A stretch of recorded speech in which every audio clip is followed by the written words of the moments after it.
We'll call this meeting to order at 5:01 and welcome. For the audience here tonight, my name is David Friedendahl. I am the mayor of Glendora and serve as the presiding officer over the council meetings. In consideration of others and the business conducted tonight, please silence your phones and any electronic devices. Refrain from speaking unless recognized. And again, this is if you are in attendance and wish to speak during the public comment or public hearings, speaker cards are located in the lobby at the rear of the chamber. Please fill out a card and submit it to the recording admin before the close of the public comment or public hearing. Again, this is a public meeting for the community of Glendora. We appreciate and respect your participation here. For the record, all members of the council are present. And our first item is a closed session. And we'd like to ask the city attorney to please read us into closed session. Yes, Mayor, honorable council members. The council will be meeting in closed session with respect to 4 matters tonight. The first involves conference with its labor negotiators, which is authorized pursuant to Government Code Section 54957.6. Its labor negotiators are listed in the agenda packet. The employee organizations that are being discussed are the Glendora Police Managers Association and the American Federation of State, County, and Municipal Employees. The second matter is conference with legal counsel with respect to anticipated litigation, which is authorized pursuant to Government Code Section 54956.9D4, because the city is considering whether to initiate litigation in 2 cases. The third matter is also a anticipated litigation closed session, which is authorized pursuant to Government Code Section 54956.9D2 and E1 due to significant exposure to litigation in 1 case, but which the city believes are not yet known to the potential plaintiffs. The fourth is a real property negotiation, which is going to be authorized pursuant to Government Code Section 54956.8. And the property that is going to be discussed is 1762 Dale Road. Thank you, Mr. Attorney. At this point, Excuse me, Mayor, if it's okay, just for the record, on item 2, can we change that from 1 to 2 cases with approval of the council? yes. May we have a motion to accept that? So moved. Second. Second, and Thank you. all good, okay. Yes, sir. Very good. At this time, I will open public comment period. Members are invited to speak for 3 minutes to this legislative body. Speakers are limited to, again, to 3 minutes and only speak on the closed session agenda items. If you are in attendance, please fill out a speaker card and submit it to the recording admin before the close of the public comment. Once recognized, speakers should advance to the podium, state your name and the subject of your discussion. Are there any members of the audience wishing to speak? Seeing none, I will ask, have we received any correspondence? We have not, Mayor. Okay, then I will close the public comment period and adjourn us into closed session at 5:05. Thank you.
And we'll reconvene into open session at 7 p.m.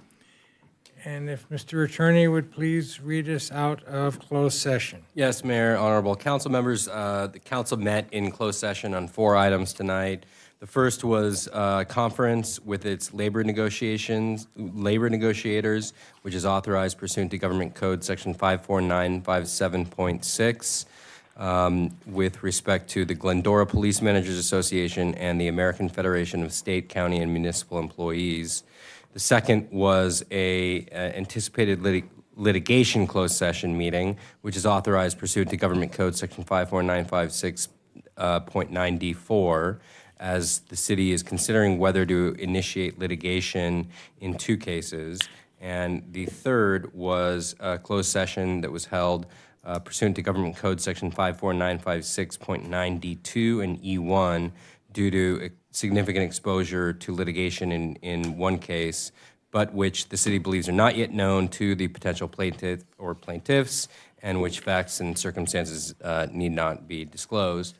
The fourth item was a real property closed session item, which is authorized pursuant to Government Code Section 54956.8 with respect to the property located at 1762 Dale Road. And in each of these items, staff gave a briefing to the council. A privileged and confidential discussion was held, and where needed, a direction was given from the council, but no reportable action was taken.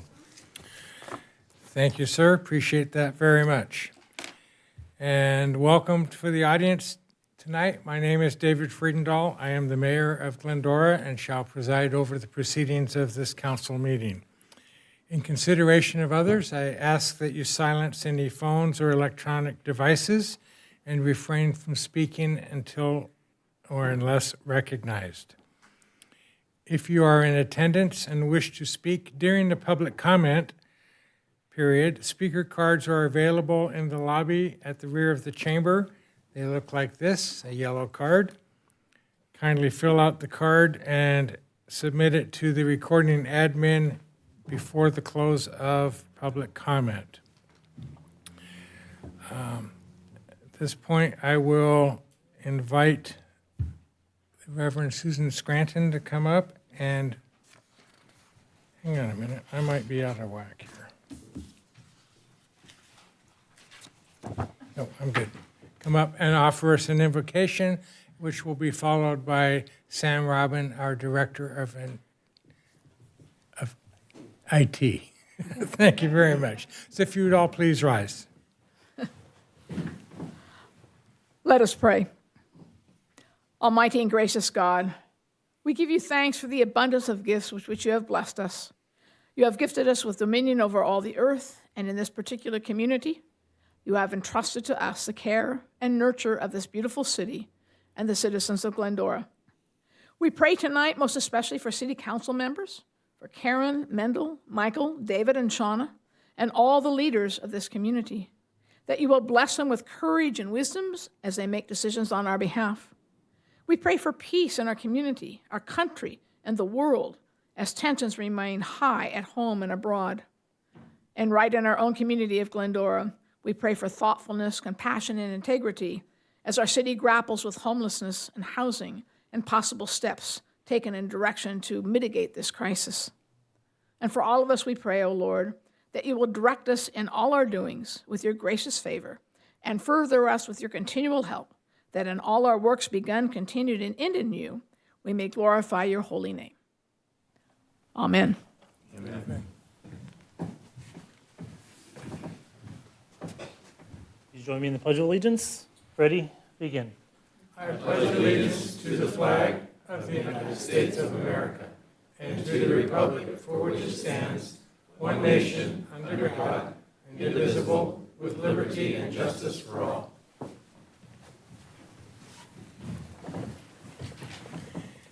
Thank you, Reverend Scranton and Mr. Robbins. Appreciate it very much.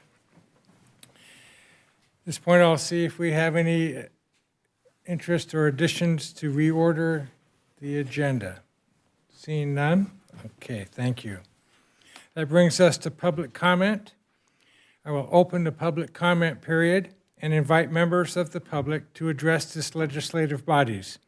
Speakers are limited to 3 minutes, speaking once on both on and off agenda items. I will, at this point, advise we are going to hold a public comment period for agenda item 17.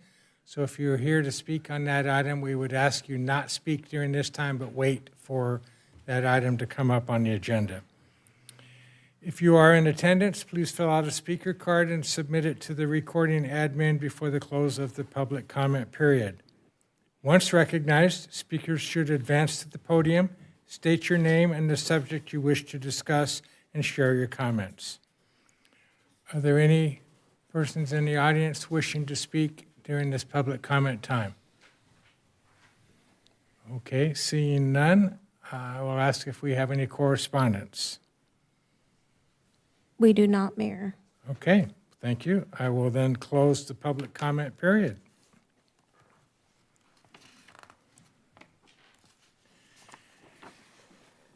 And bring it back to our members for statements and reports. I'll start with Shauna. Thank you, Mr. Mayor. Well, summer's underway, and our sports leagues, our baseball and softball leagues, are doing all-stars. So I had the opportunity to attend one of the games over the weekend. That was a lot of fun. So just wanted to wish all of our players and their parents good luck at the upcoming games. And Godspeed this summer. As a working mom with kids out of school right now, it's fun. So I empathize with all the other working parents out there. So good luck. Okay, thank you very much. Mendel? These buttons need some WD-40, I think. Just a couple things. Summertime means that we're outdoors. Please make sure that you keep our mountains from burning. Make sure that you and your friends are aware of the threat that is out there, and let's have a burn-free summer. And make sure that you watch your pools. I don't know if you've ever experienced a loss of a child, especially. I've had friends that have had that occur, and it's easy, but it's easy to make sure that that doesn't occur. So let's just lean into that, and as we gather around the pools that people have and enjoy that time, let's make sure that we're watching kids especially. Thank you. Thank you, Mendel. Karen? Thank you. And kudos to John and Annie and all of their staff for the great concert Sunday night and all of the extra effort you put into special preparations to make that an enjoyable evening for everyone. Thank you so very much. And that was just an example of how folks can come together and enjoy that community support. And at these difficult times right now, when there are so many things going on around us that indicate divisiveness as well as turmoil, not only locally, but around the world, it's important to find those opportunities in which we can be united and support one another and remember what we have in common. So just encourage everyone to look for those opportunities to come together, support one another, and as the golden rule says, to love your neighbor as yourself and to practice that in what you do and take advantage of the many opportunities the community provides to unite as community and support one another. So thank you. Thank you, Karen. Michael?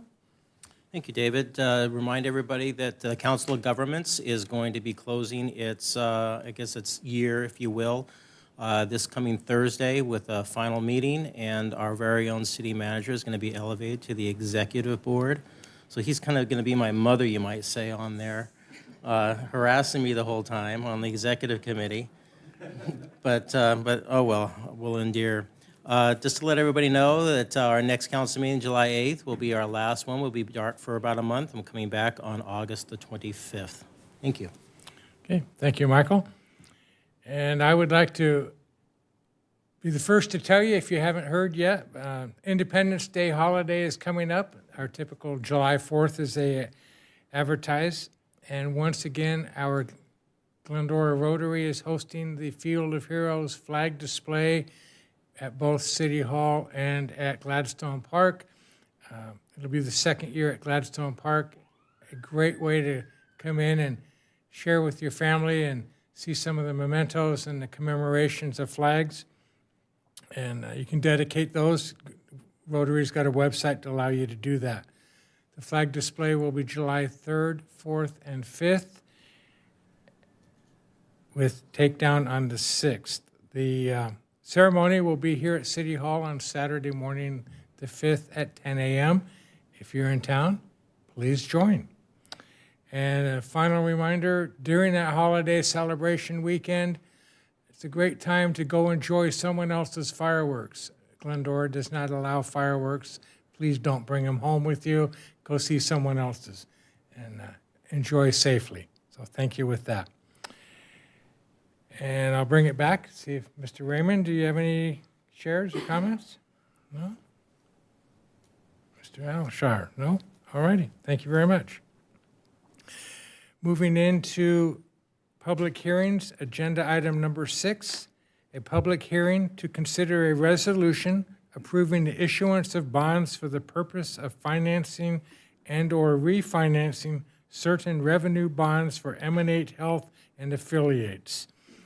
And presenting this evening will be our Manager of Economic Development and Housing, Ms. Tiffany Chu. Welcome, Tiffany.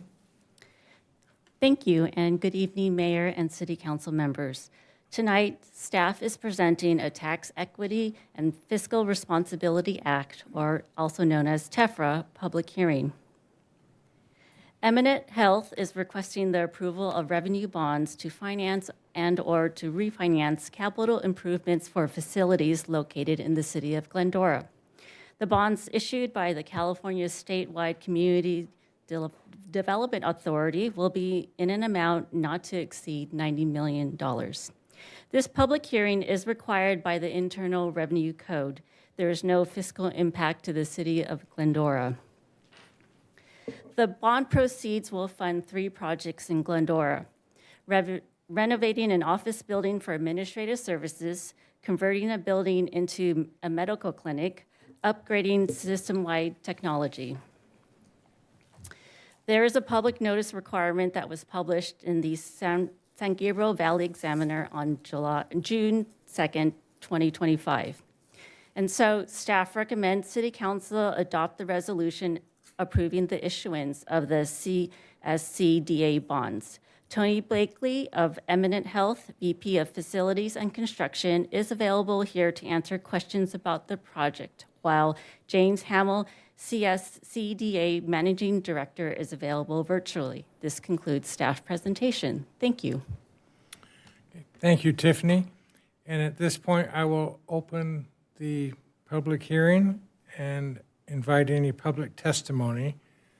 Is there anyone wishing to speak for or against about the particular item of subject? No? Okay, then I will close the public hearing and bring it back to council for deliberations and discussion. And we'll close the public testimony. Excuse me? We'll close the public testimony. Okay, I'll close the public testimony also. Thank you very much. Yeah. Do we have a representative from Emanate? We do have one in the room. Does, Correct. should we invite speak or presentation and then discussion from us, or how would you like to do that? How should we do that? Yes? Yes. Okay. Understand, Mr. Blakely? Welcome. This would be Mr. Tony Blakely, Vice President of Facilities and Construction for Emanate. Is that correct? That's correct. Good Welcome. evening, Mayor Friedal, council members. My name is Tony Blake. I'm the Vice President of Facilities Construction here at M&A Health. We have Foothill Presbyterian Hospital, and so just like Tiffany said, these bonds are for us to finance several of our projects, one being 415 Carroll here in Glendora, as well as Route 66 on here in Glendora as well. And that's going to be our administrative building for our business office. And then our 415 Carroll project is actually for a pediatric clinic that we're going to be bringing online, as well as a OBGYN clinic. So. Great, okay. I'll bring it back for any questions or comments from council. Karen, have you? No question. No question? You're welcome. Mendel? Thank you, and thank you for the partnership that you are to our city. I've unfortunately used your offices here, Okay.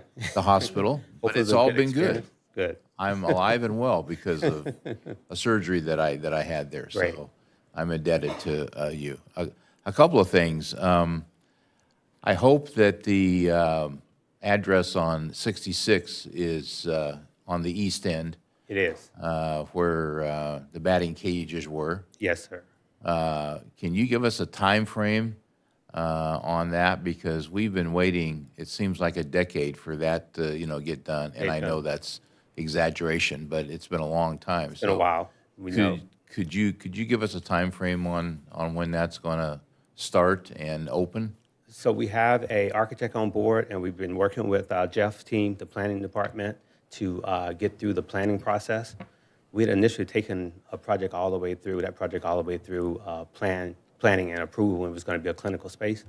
But now we're looking at getting the design going. So hopefully we'll start the construction in the fall, and hopefully we can wrap it up by the end of the year, January, February of next year.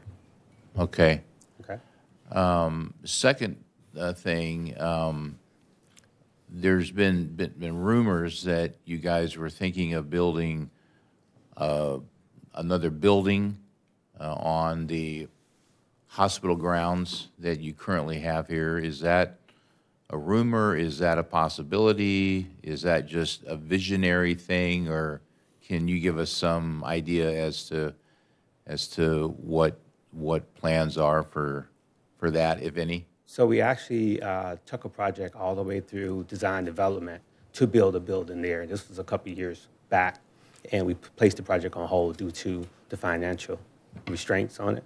And so that project could possibly come down the road. It won't be right now, maybe 5 to 6 years down the road. We could possibly Okay. be building a building right there next to, on the east side of the campus. Okay. And did I hear you say that these bonds, they're probably about a year out from getting done, or? No. No? Okay. No. Right away, as soon as we obtain all of the approvals. Okay. Yep. All right. Good. All right. Well, thank you. Welcome. That's all. Okay, thank you, Mendel. Shauna? Thank you for being here. I don't have any questions for you, but I echo what Mendel said. Looking forward to the Route 66 project being done. We need to beautify that corner. We will. Thank you. Welcome. Thank you, Shauna. Michael? Hi, Mr. Blakely. Along the lines of the Route 66, obviously it was a redevelopment site for the city. It's been going on for a very, very long time. Why did the hospital change its use? It was due to financial restraints. We have what we call projects that 1206D clinics. Those are clinics that have to be so many feet from the hospital. And that actual building, it was too far from the hospital for us to be able to get the type of reimbursement rates that we were looking for on that. So that's why we decided to, COVID hit, and then we put it on hold, but then we went back. Now we're going to make it into our business office. We currently have a business office space that we lease here in Glendora, and so we're going to be moving those recipients over to this new building. About how many folks do you think will be occupying that? About 120. Well, this is a Jeff question. He's hiding somewhere back there. There he is. Mr. Blakely mentioned that they're going through the planning process.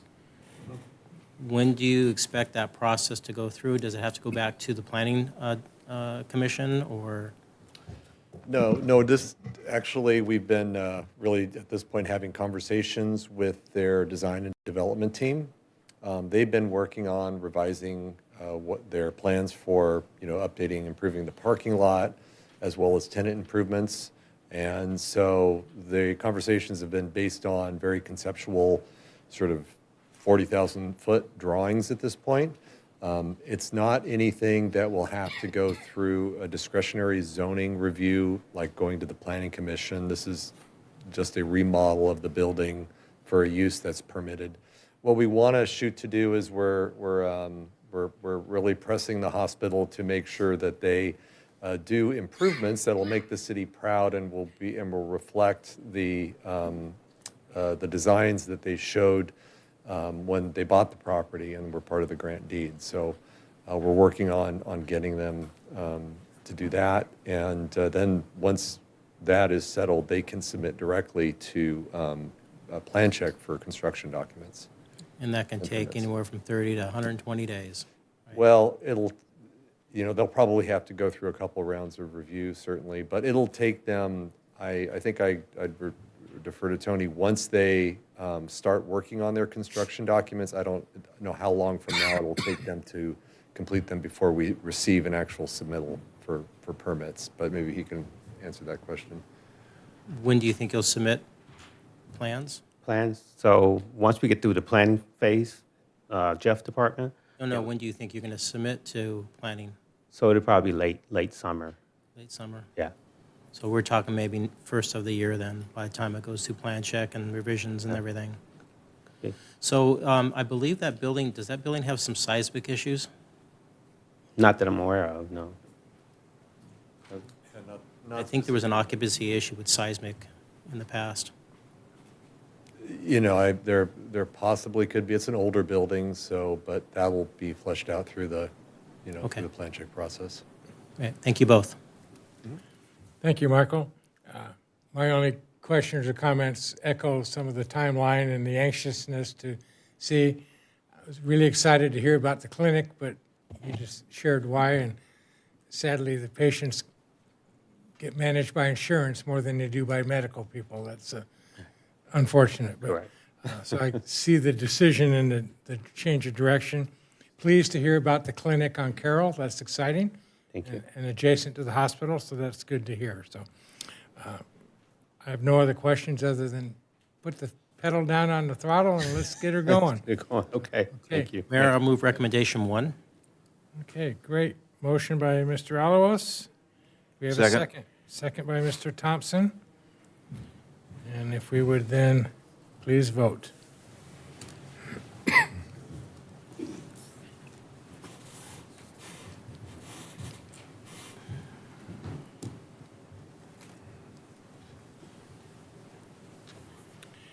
Pleased to announce the motion carries 5-0. Thank you very much. Thank you, Mr. Blakely, and thank you, Tiffany.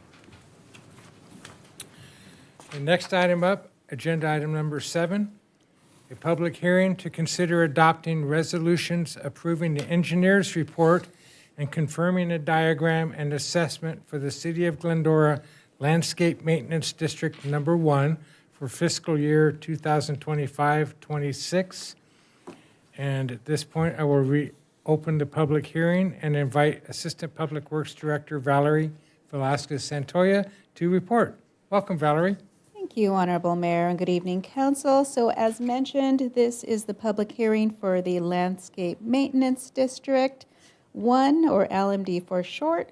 For a quick background, the Landscape Maintenance District was established in 1976 as a way that the city can go ahead and place an annual assessment on properties that receive a special benefit from public improvements, in this case, enhanced landscaping. So the district includes 7 benefit zones, each with specific benefits and associated assessments, which help fund the maintenance. A resolution was passed in 2003, which allows an annual CPI increase of up to 5% for 6 of the 7 zones. And for this current year, we are looking at an effective CPI of 3.02%. So the annual process was officially initiated on May 13th when council went ahead and approved and adopted 3 resolutions, one to initiate the process, one to approve the preliminary engineer's report, and the third to state the intentions to levy assessments. So tonight we are here with the public hearing, which is the final step where there's an opportunity for council to receive testimony or any written protest, and in the absence, approve the final engineer's report and confirm the diagram and assessments for LMD District Number 1 for the upcoming fiscal year 25-26. So on this table here, we're going to go ahead and see the 7 different zones, each of the locations, as well as a description of the benefits that are at each of those locations. In the next column, you see the current assessment for this current fiscal year. And then in the next, you see the proposed increase, which is that 3.02% factor, and then the increase in the dollar amount in the last column. And as mentioned, 6 of the 7 allow for the CPA adjustments. So you'll notice in Zone 5, that is a consistent $75 current and proposed with no adjustment. So this next table, once again, will show each of the different zones. Then we're going to see how many parcels, all of which are single-family residents, are within each zone. Then the max levy is the number of units multiplied by the assessment amount. Then we have the O&M cost, the operation and maintenance. That is the projected amount included in the engineer's report, and the breakdown of those costs are shown in that report as well. So we've got the amount collected as well as the amount that we will spend, and then there is that difference. So there is a deficit which is covered by additional funds, general fund and water operations. So as mentioned, this public hearing is the last step before submitting the assessments to the county assessor before the August deadline. It provides final opportunity to receive public testimony from members of the public or anyone affected by the proposed assessments. In absence of the protest or written testimony, council is asked to go ahead and adopt a city resolution to approve the engineer's report, as well as a resolution to confirm the diagram and the assessments proposed for the landscape maintenance district. And with that, I'll return it to council to open the public hearing. Thank you, Valerie. And at this time, I will open public testimony and invite members from the public to speak. Speakers are limited to 3 minutes speaking on this agenda item only. If you are in the audience, please fill out a speaker card and submit it to the recording admin before the close of the public testimony period. Once recognized, speakers should advance to the podium, state your name, and share your statement. Are there any persons wishing to speak on this item? Okay, have we received any correspondence? We have not, Mayor. All right, then I will close the public testimony period and close the public hearing and bring it back for any discussion. Mendel? No, I have nothing to ask, and excellent report. Thank you. Karen? No, nothing. Thank you, Valerie. Okay. Shauna? Thank you, Valerie. Nothing for me either. Michael? Thank you, Valerie. I just have one question. Years past, we tried to get to novate back over or abandon some of the landscaping sites. We have, 7 left here? Is there any possibility of investigating that further for these last 7 sites? Adam? Good evening, everyone. Happy to jump in. Previous conversations we had on this front were trying to make some more permanent improvements to areas that were well below water as with the funding. And so the city has done that, making some quote unquote permanent fixes to some of those areas. None of the items before you this evening are those areas that would meet the criteria to hand off to someone else. In fact, most of these can be considered what would look like a public right-of-way of sorts. So the city's already addressed that previous matter to the best of our ability. All right, thank you. Thank you. Thank you, Valerie, and I have no questions either, so I will entertain a motion. Second.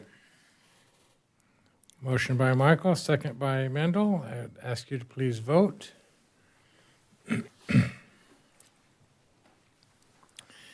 Appears motion has carried 5-0. Thank you very much.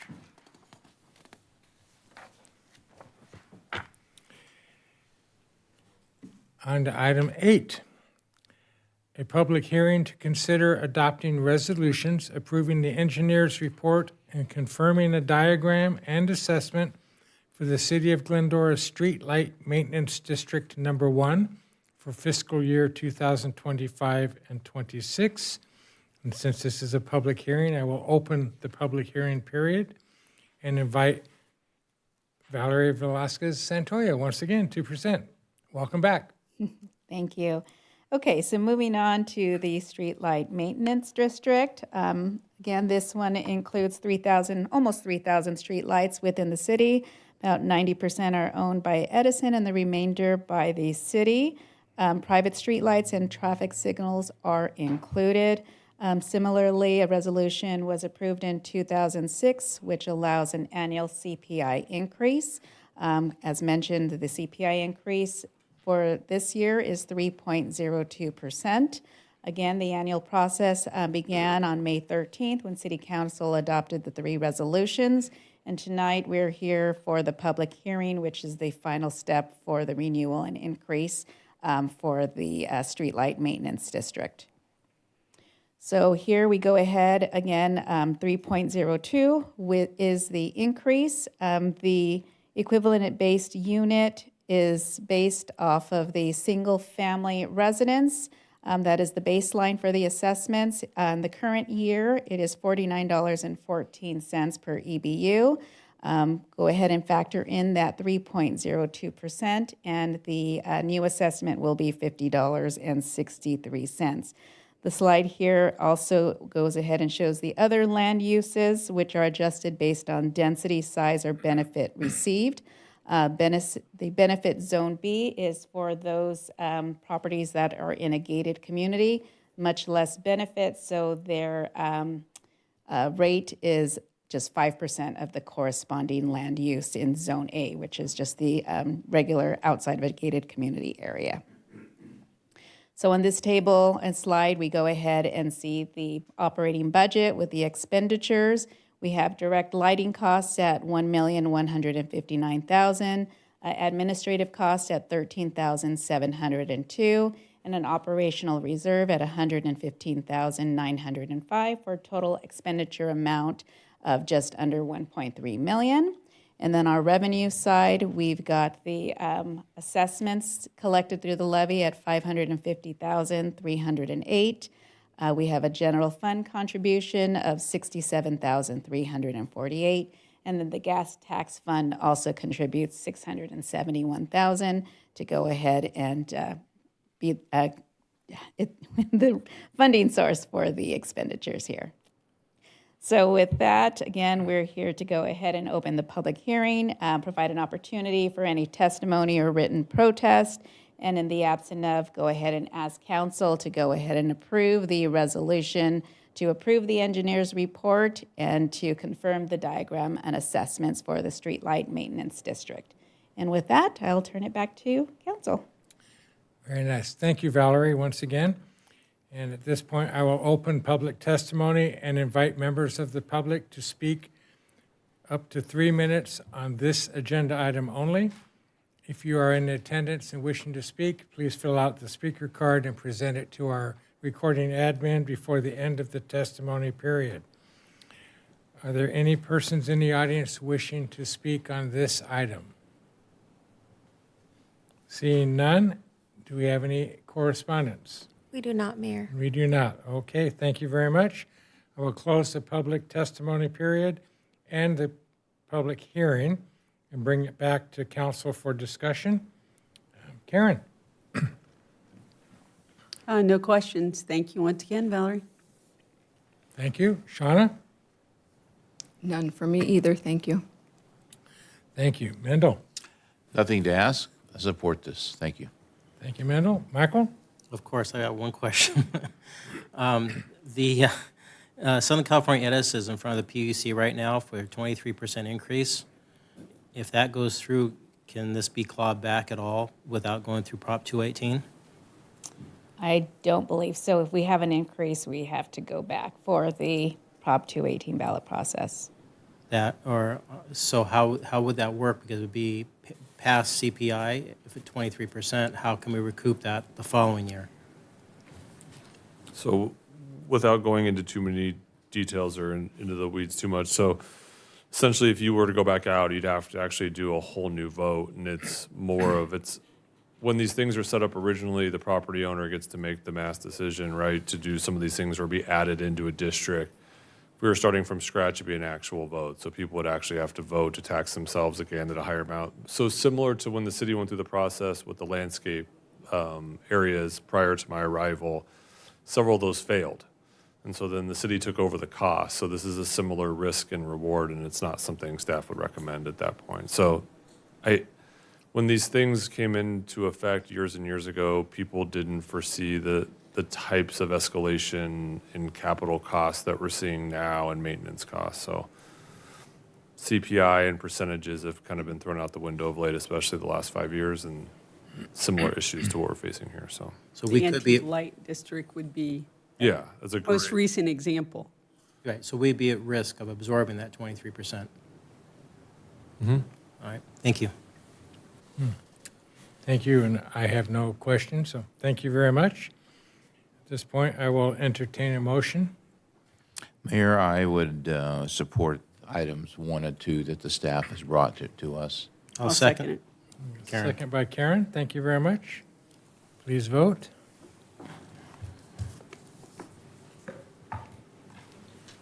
And motion passes 5-0. Thank you very much.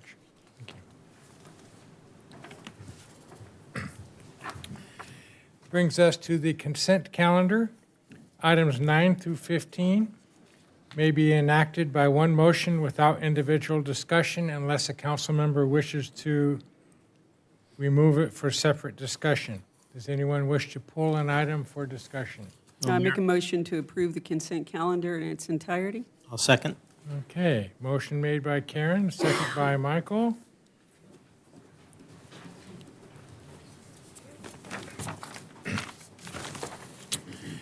And items 9 through 15 passed unanimously. Thank you very much.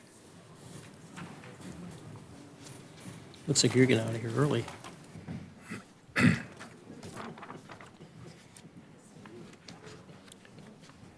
Okay, moving into unfinished business. Item 16, to discuss the approval of a facility use agreement between the City of Glendora, Glendora Unified School District, and Glendora American Little League. And welcome Recreation Manager Annie Warner to report. Welcome, Annie. Good evening. Good evening, Mayor, Mayor Pro Tem, and council members. This evening, I will be presenting to you the facility use agreement between the City of Glendora, Glendora Unified School District, and Glendora American Little League for your approval. This has been a long time coming. The last formal agreement with Glendora American Little League was executed in 2013 for a 5-year period and unfortunately was not renewed in 2018.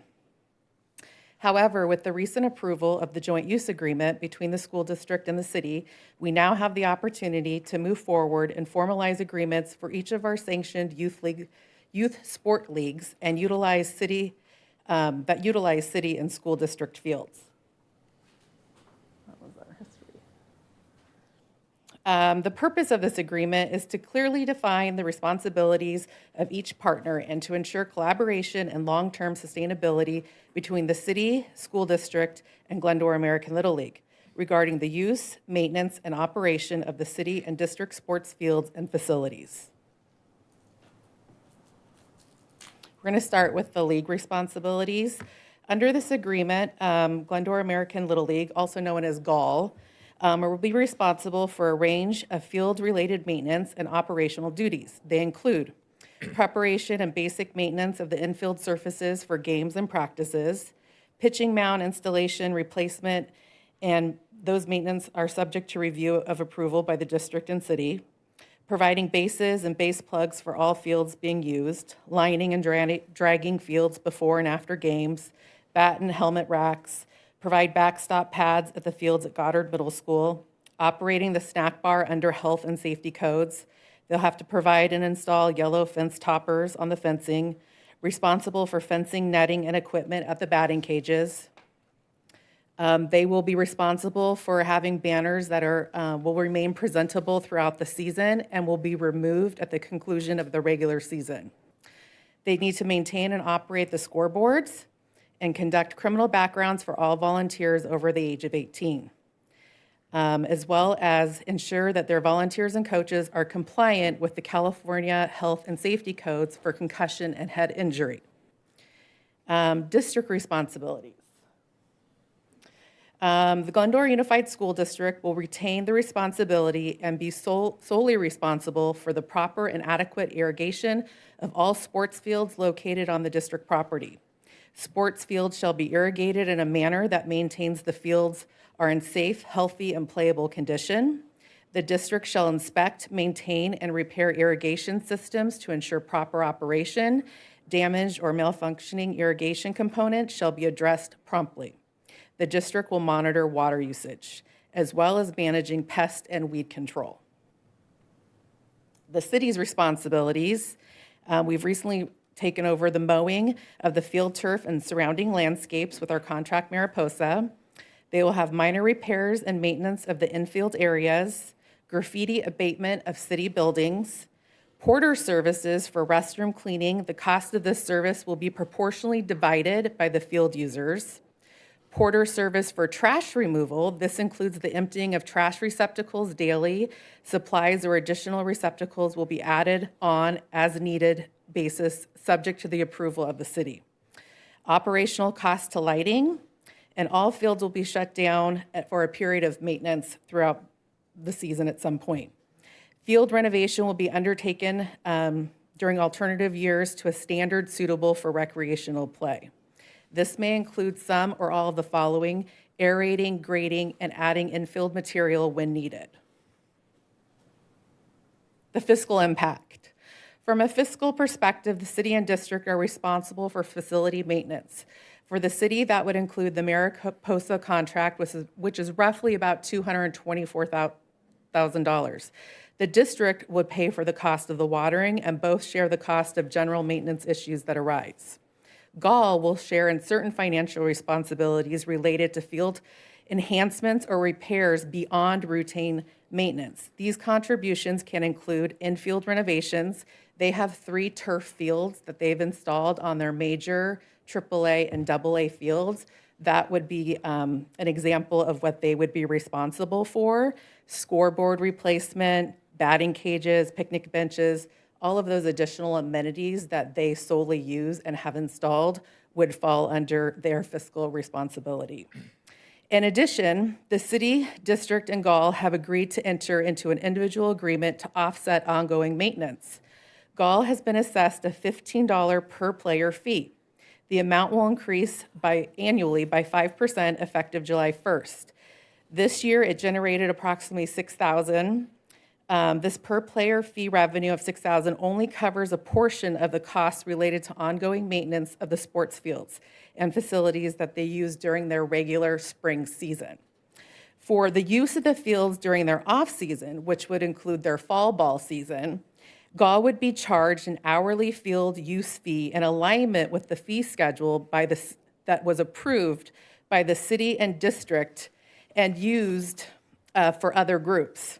It is estimated that fall ball, the revenue would be approximately around $6,000 in rental fees based on last year's use, the hours that they use the fields. Again, that fee only covers a portion of the costs related to the ongoing maintenance. This evening, we are recommending that you approve the facility use agreement between the City of Glendora, Glendora Unified School District, and Glendora American Little League, and authorize the city manager or his designee to execute the agreement, including making minor non-substantive changes. That concludes my report, and I'm happy to answer any questions you have. Okay. Thank you, Annie. I'll bring it back to the board for any questions or discussions. Shauna? Hi, Annie. Thank you. 2 questions for you. Do you know why the agreement wasn't renewed in 2018? I believe it's because they were waiting for the school and the city's joint use agreement, so they wanted to hold off. That was most important, that they worked on the city and school joint use agreement, and then from there on, we are in the process of working on an agreement with each individual sports team. Okay.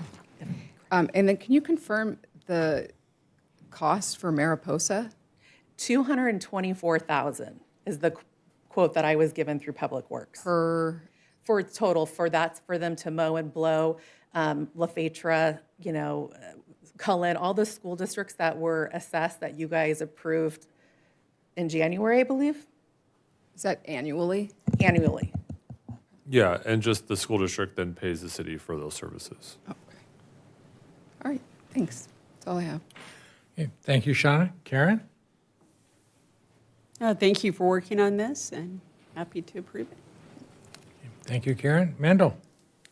Thank you for getting this done. I spent 7 or 8 years there. It's a field that's dear to my heart. I know that John and I will disagree, but I think that's the best field that we have in town. And it's certainly for an old guy like me, it's easier to get to than the hill that National has to walk up.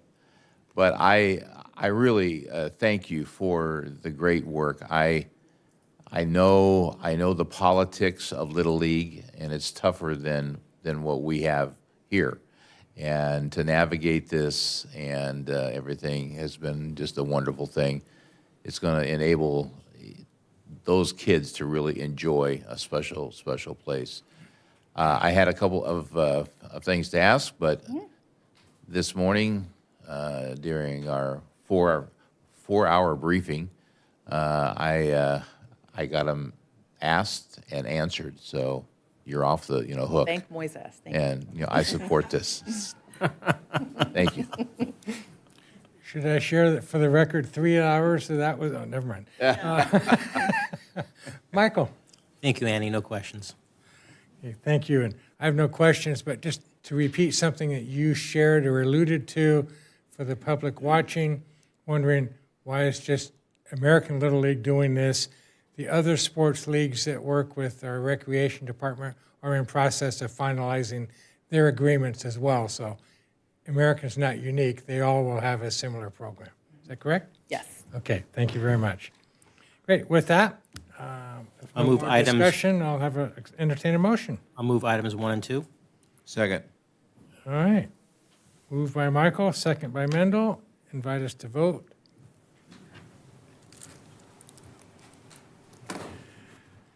Motion carries 5-0. Thank you very much. That brings us to item 17, a city facility capital needs update with funding options and election timelines. And I will reiterate, we will accept public comment during this period after the presentations. So with that, I will invite City Manager Adam Raymond to report. All Mr. right. Raymond. Good evening, everyone. The presentation will be as long as the item in your packet this evening, so I hope you all brought your sleeping bags. This presentation this evening is a continuation of a conversation we had in March 2025, where we laid out some of the facility concerns and infrastructure concerns. I want to highlight that the conversation and presentation this evening is really to provide context for the issues that we have. We're not out here to place blame or to point fingers or to say that legislation was good or bad, but this is a high level and then more narrow look at the challenges not just Glendora, but other cities in California and cities across the United States are facing as it relates to how cities have expanded and grown, and in California as it relates to the rules in which cities must operate under. Just to sort of recap, in the previous presentation we made in March, we talked about The city, if we were to redo all of our city facilities in a magnitude of which brought them up to normal operating, from Big Dalton Canyon to a new library to revamp City Hall to additional space for a police annex in the City Hall for access to the public in a more modern fashion, we're easily approaching the $200 to $250 million range. Price per square foot for new building in cities based on current City Hall, police, and library projects that exist in California are over $1,000 a square foot. The City Council provided direction at the last meeting to come back with some more information, and so here we are this evening. Historical framework. So before we get started, I think it's really important to note that the city's new strategic plan in 2025 through 2027 that touches base on these priorities. We're focused on transforming outdated city facilities into modern functional spaces. This includes identifying funding options, conducting space need assessments, and executing thoughtful renovation and new construction projects. By way of sort of historical context, we've been here before. I will just say that we were looking at some historical research and we found an article from 1908 before we were incorporated as a city. And one of the founding reasons why the precursor to the Chamber of Commerce was created was because people thought the roads were terrible for a new thing called an automobile that was coming to town. So people and Glendorans have had comments on our roads since 1908. In 2002, there's an LA Times article that's headlined "Upscale Suburb Warned Its Beauty is Only Skin Deep," and it talks about the infrastructure challenges that the city of Glendora has. It talks about the new Route 66 specific plan, it talks about investment, it talks about all the same things that we're going to talk about tonight. And here we are 25 years later having the same conversation. History truly does repeat itself. There's an attachment in your packet, attachment E. I don't think you should print it. It's several hundred pages long. But when we talk about the city facilities needing $50 million in maintenance just to keep status quo, that report provides us documentation on the facilities with pictures and the reasons why, and that's just a snippet of some of the challenges we have. That's not inclusive of our water system, which has $350 million in needs with the assessment that we just did. And that's not inclusive of the new buildings, for example, a new library, which when we presented over a year ago on the structural assessment there, we're talking about a new library anywhere from $55 to $75 to $80 million. Modernization of those facilities that are needed include, as we just mentioned, the library, the police station, teen center, senior center, that's La Fetra, the public works facilities, and City Hall. So you name it, time has left it with need. You know, infrastructure challenges are not just a Glendora issue or a San Gabriel Valley issue. Truly, in many ways, it's a California issue. Post-World War II expansion has caused this modern-day strain. And what I mean by that, and what we'll talk about this evening, is from the 1950s to 1970s, there was significant suburban expansion. If you're in the audience this evening and you own a home in Glendora, there's a chance your house was built around 1960. And it is one of many that are facing the same area. And when things all are built at the same time, they age at the same time. And without further investment, those costs and challenges to fix those items become significant. Federal aid, and we'll get into some of these areas a little more detail later, has declined over time, and cities have really struggled to replace our outdated systems and infrastructure. In Glendora specifically is the definition of a suburban community. Again, we'll get in a little more detail, but 90% of housing in Glendora is considered single family. That includes duplexes. We still have limited commercial corridors for investment or for shopping, while some of those are in need of some rehab. The City Council has not just sat still. We have recent planning tools, housing approve element, that included more than 30 action items to help spur development. We're coming up on the time frame to update our major planning document, our general plan, which will talk about zoning citywide before the Planning Commission on July 1st and the City Council on July 8th There's a station area vision plan, which talks about potential development and how we accommodate the housing units that have been planned for more than 20 years. You will hear a term used in cities called the fiscalization of land use. And really this comes up post Prop 13. And so Prop 13, if you're a homeowner, is great because it really limits the amount of property tax you can pay. If you were an agency like the city, and to put this in perspective, in 1971 and 72, the city had a property tax rate of 1.38%. So the city was able to charge to fund services 1.38%. Currently, the city's share of the 1% is 0.1. So it was 138 times more in 1971 and 72. So, for example, just to put this in perspective, the assessed valuation of Glendora is about $10 billion in property, both secured and unsecured. We receive about $10 million in base property tax. All things considered equal, and they are not. If it was 1971, 72, the city would receive $138 million in property tax revenue. So when we talk about the changes in fiscalization of land use, cities went before Prop 13 for looking at property tax as a way to fund services. Post Prop 13, cities started to carve out areas to stop housing development to turn to businesses that created sales tax revenue. That's why sales tax measures increased. It is why you saw car dealers and malls and shopping centers, because those equated to dollars in local government that was their budgets were cut in half.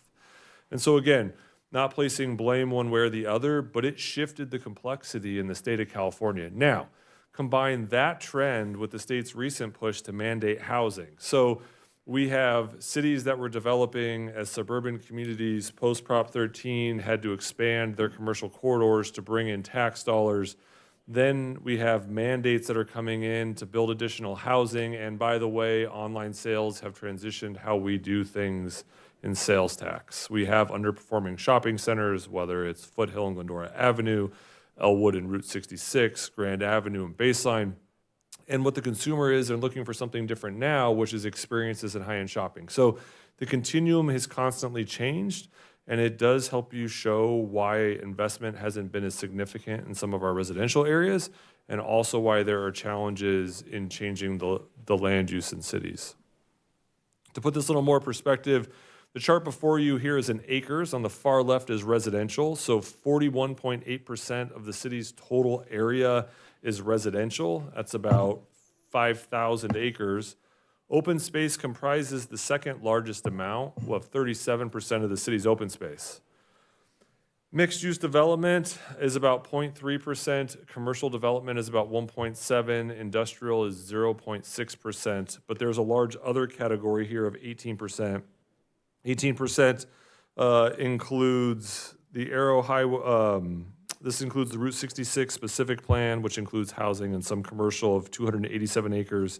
Civic and institutional, so schools and city and the county properties, about 350 acres. Flood control has about 267 acres, and streets and freeways comprise about 1,400 acres of the city. But vastly, our community is both residential and open space. To put this in a little more, drive home the point that Glendora is a suburban community by and large. More than 90% of the residential zoning is what we would consider single family, so duplexes to hillside estates. Medium density housing is about 2.1%, medium high density housing is 2.6%, and high density residential makes up about 2.4% of our community. Another way to look at the suburban growth, and while we all believe that Glendora is a wonderfully unique community, our growth pattern is not. Our growth pattern is very consistent with how cities grew. If we go all the way back to incorporation 1911, we had a whopping 700 residents. And over the next 39 years into 1950, we grew by about 470%. We had about 4,000 people. Between 1950 and the year 2000, we grew by 1,141% net. We went to about 50,000 people. However, the last 25 years, we've grown by a total of 3%. In fact, that 3% is actually coming down from a peak that we saw in 2020 of about 52,506. And so while you have seen development and see additional units, you've also witnessed an aging population where there's not 4 people in a house, there's 1. And while the city has added units, the number of people in each of those units has gone down. And the city is really in a position where we are shrinking, not growing. And what you feel when you see traffic is additional shopping centers, but as the continued building happened to the east, people are coming through. I'm sure all of you here this evening either have Waze, Apple Maps, Google Maps, or some other area that tells you to get off on random streets all the time to avoid traffic. Well, guess what? When people are going to the work centers in downtown Los Angeles and coming through our community, they're using the same apps, and you're feeling those people as they come through on our local streets. We had a recent traffic study that were coming up, and I was sharing with some of the council members. We got some Grand Avenue areas that showed like 40,000 car trips a day. So we know there are a lot of people coming through our community, but as this chart here shows you, our population growth estimates very much are in line with post-World War II rapid expansion, and equally sort of match, as we just talked about, the suburban nature of our community. The cost of underinvestment is significant. We talked earlier about what happens when cities or anyone underinvests in cities and facilities. And a sample list of some significant structural failures in the city include the library, which has torsional load issues on beams and failing support columns. The Feitra Center has a condemned stairwell, amongst some other significant challenges if you've seen the siding. City Hall, as evident by both the plastic on the roof and other areas, if you go up to the second floor and look down, is in need of a new roof, and we have some foundational challenges as well in the basement. If we use sort of the example of a home and say you have this little small leak at the corner of your house and your roof that doesn't cause too much damage, but it kind of looks bad, and you wait and you don't fix it, and the next thing you know, you have some additional roof damage, you don't fix it, and then you have some siding, and you just keep putting it off because it looks bad. Sooner or later, you have foundational challenges. Cities and counties in the state are really good at building things. We build things really well. We're terrible at maintaining them. And part of the reason we're terrible at maintaining them is the assets we build don't generate any revenue. Streets don't bring in additional revenue. You build them one time and you have to replace them. And we'll talk about why those replacement costs have increased and the lack of funding therein. But this underinvestment in city facilities is not for lack of trying. It's a matter of reality that many cities built and founded about the same time as Glendora have faced, not just in California, but nationwide as well. To help put things in a little more perspective, state and federal funding is inadequate. And when I say that, we talk about federal funding from the 1980s was about 1% of GDP. When it went back to local agencies and states. Currently, we're about 0.5% of GDP. In the 2021 infrastructure law provided about $45.5 billion to California over a 5-year period, but that simply is a drop in the bucket. The state of California is not just geographically large, but it is populous large, and it has one of the most diverse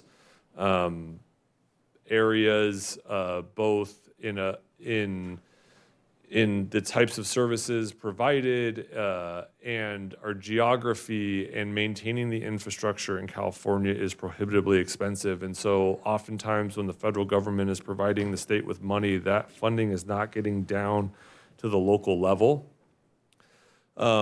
Many people have asked how the library and police station and other facilities were built.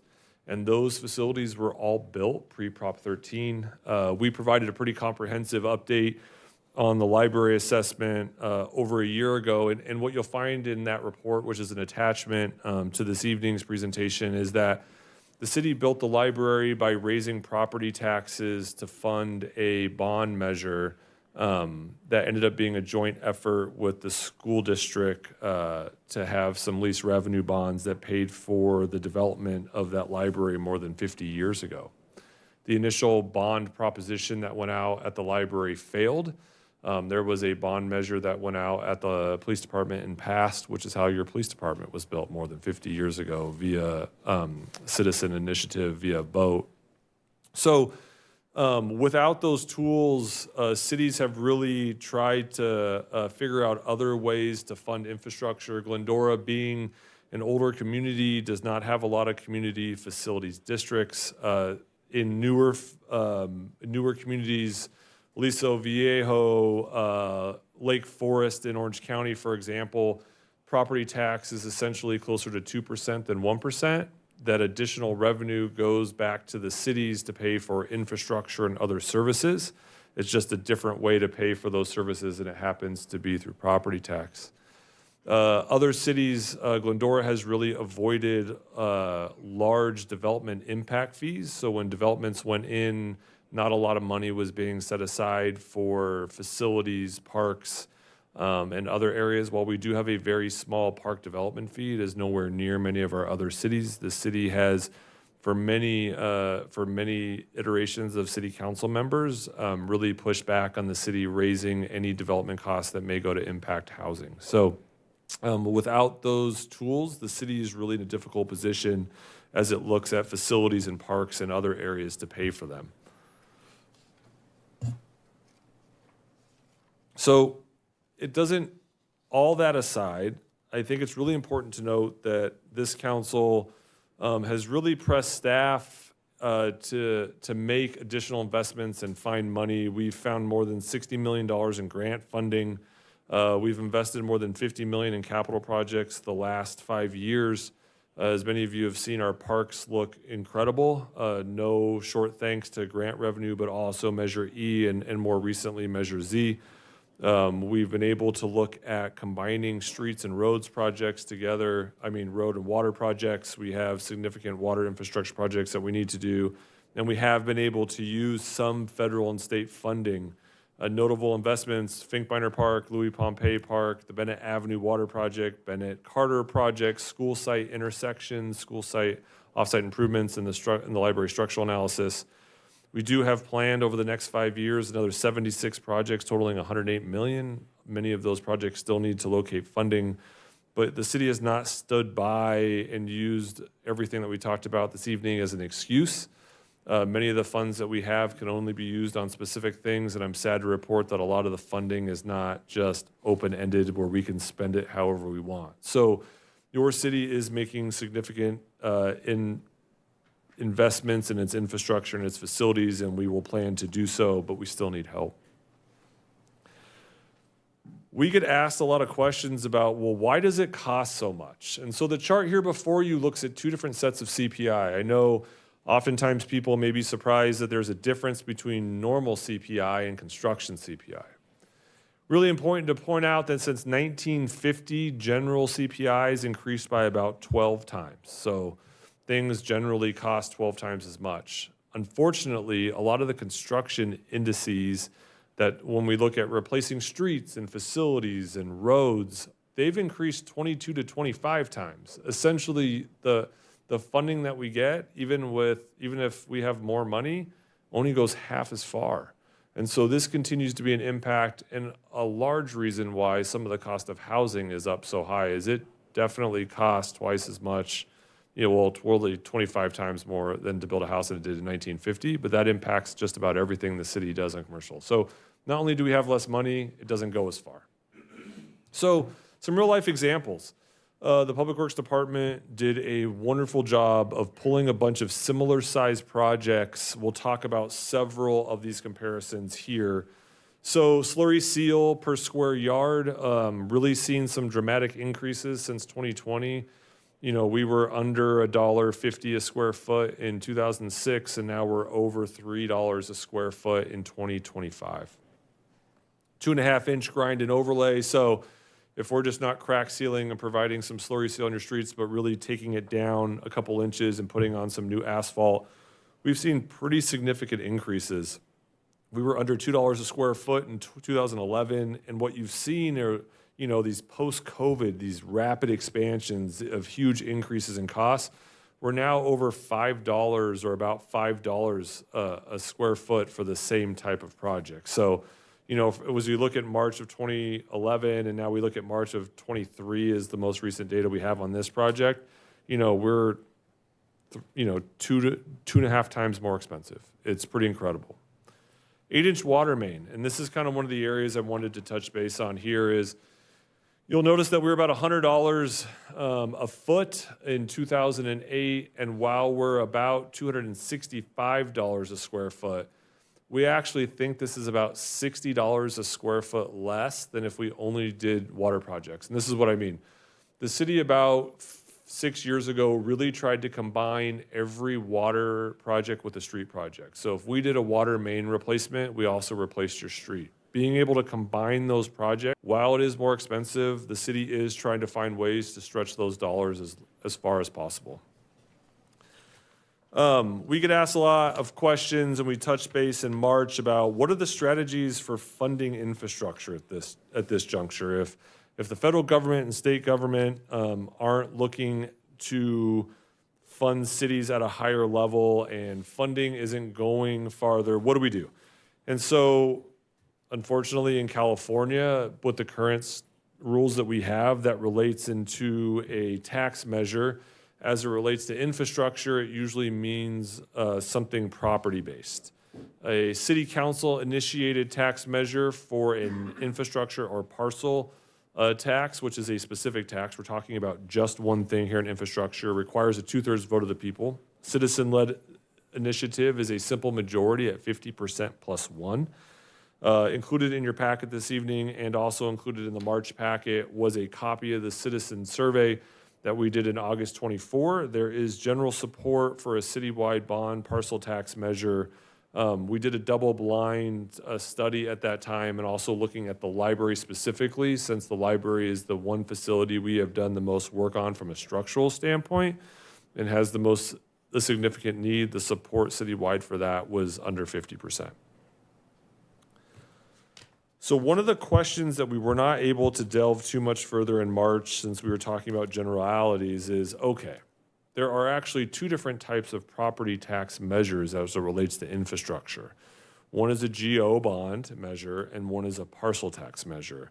And while they both equate to an assessment of property based on a certain methodology, whether it be average a dollar amount per assessed 100,000 in valuation, whether it is a straight dollar amount per parcel, whether it varies from single family to multifamily to commercial, they both represent a dollar amount charged annually for infrastructure. A GO bond is strictly capital improvement in nature. It is less flexible than a parcel tax.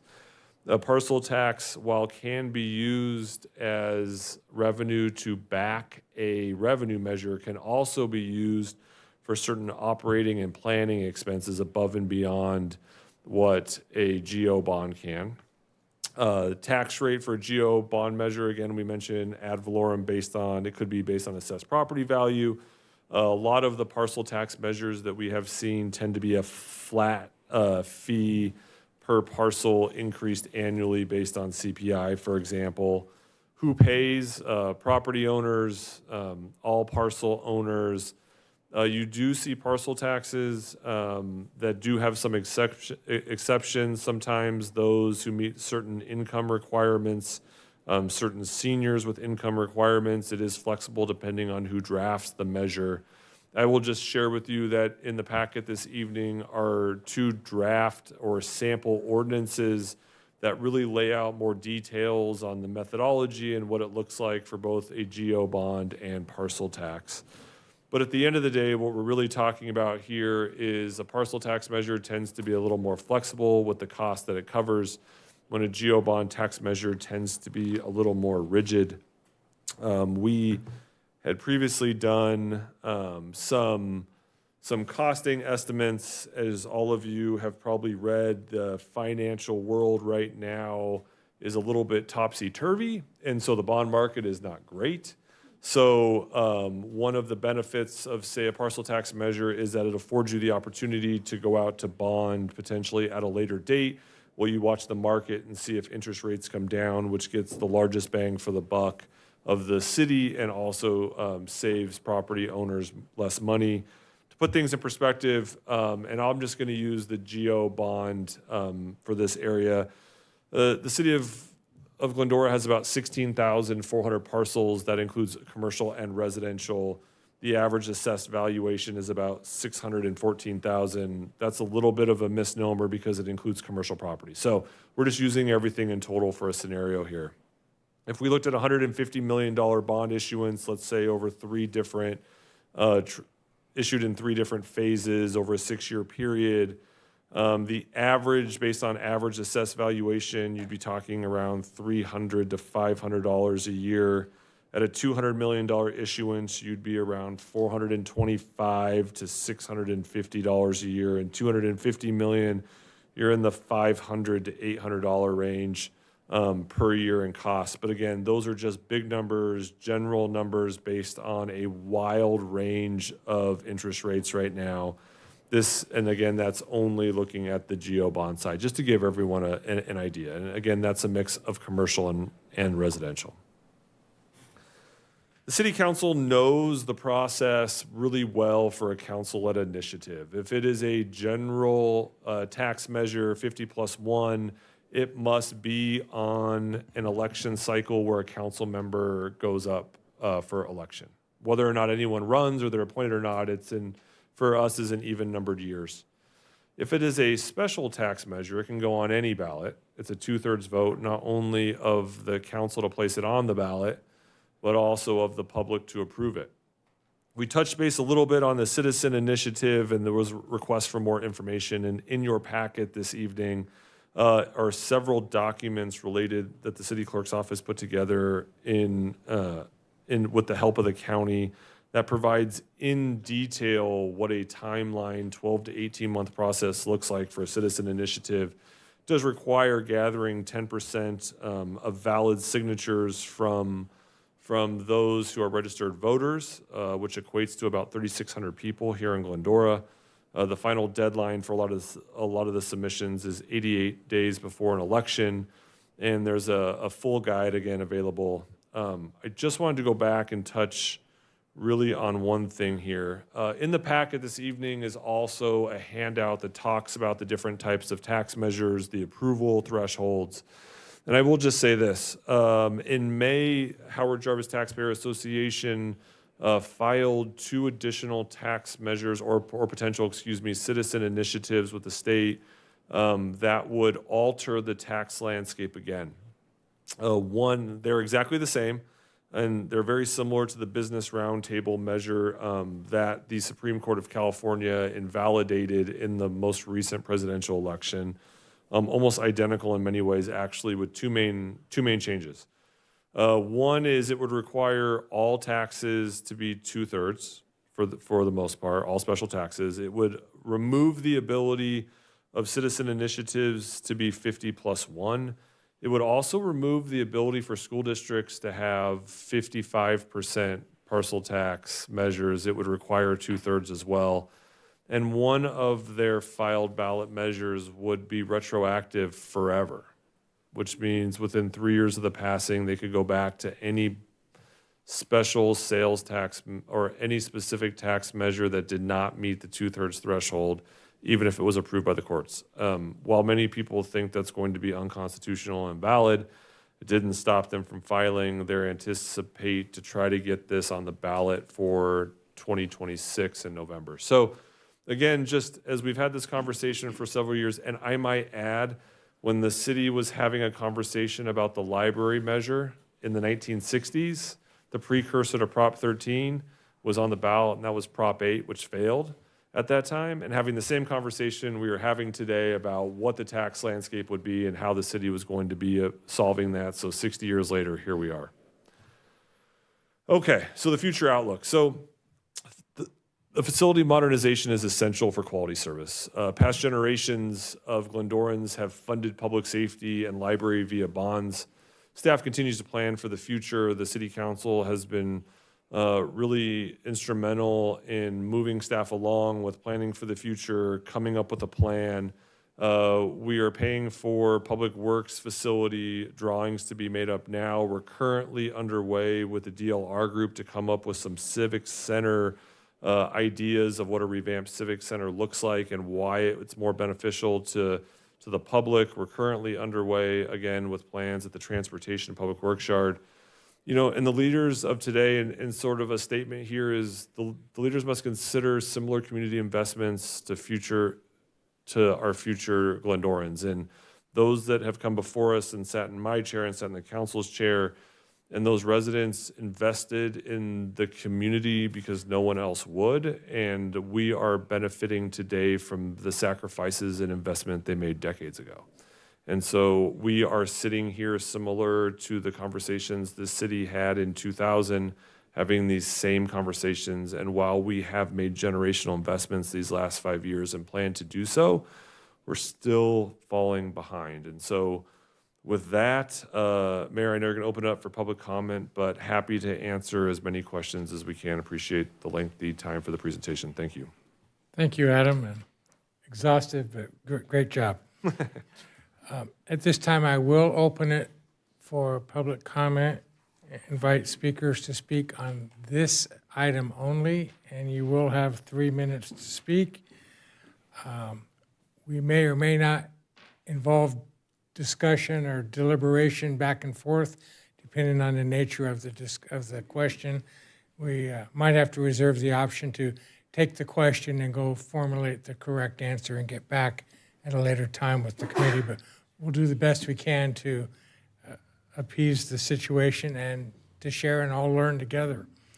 So I do know that we have one speaker card that I had from earlier, and I'll invite Mr. Stephen Mateer up to speak. If anyone else wishes to present, you're welcome to. Please fill out a card and present it to our admin so we cannot miss you. Thank you.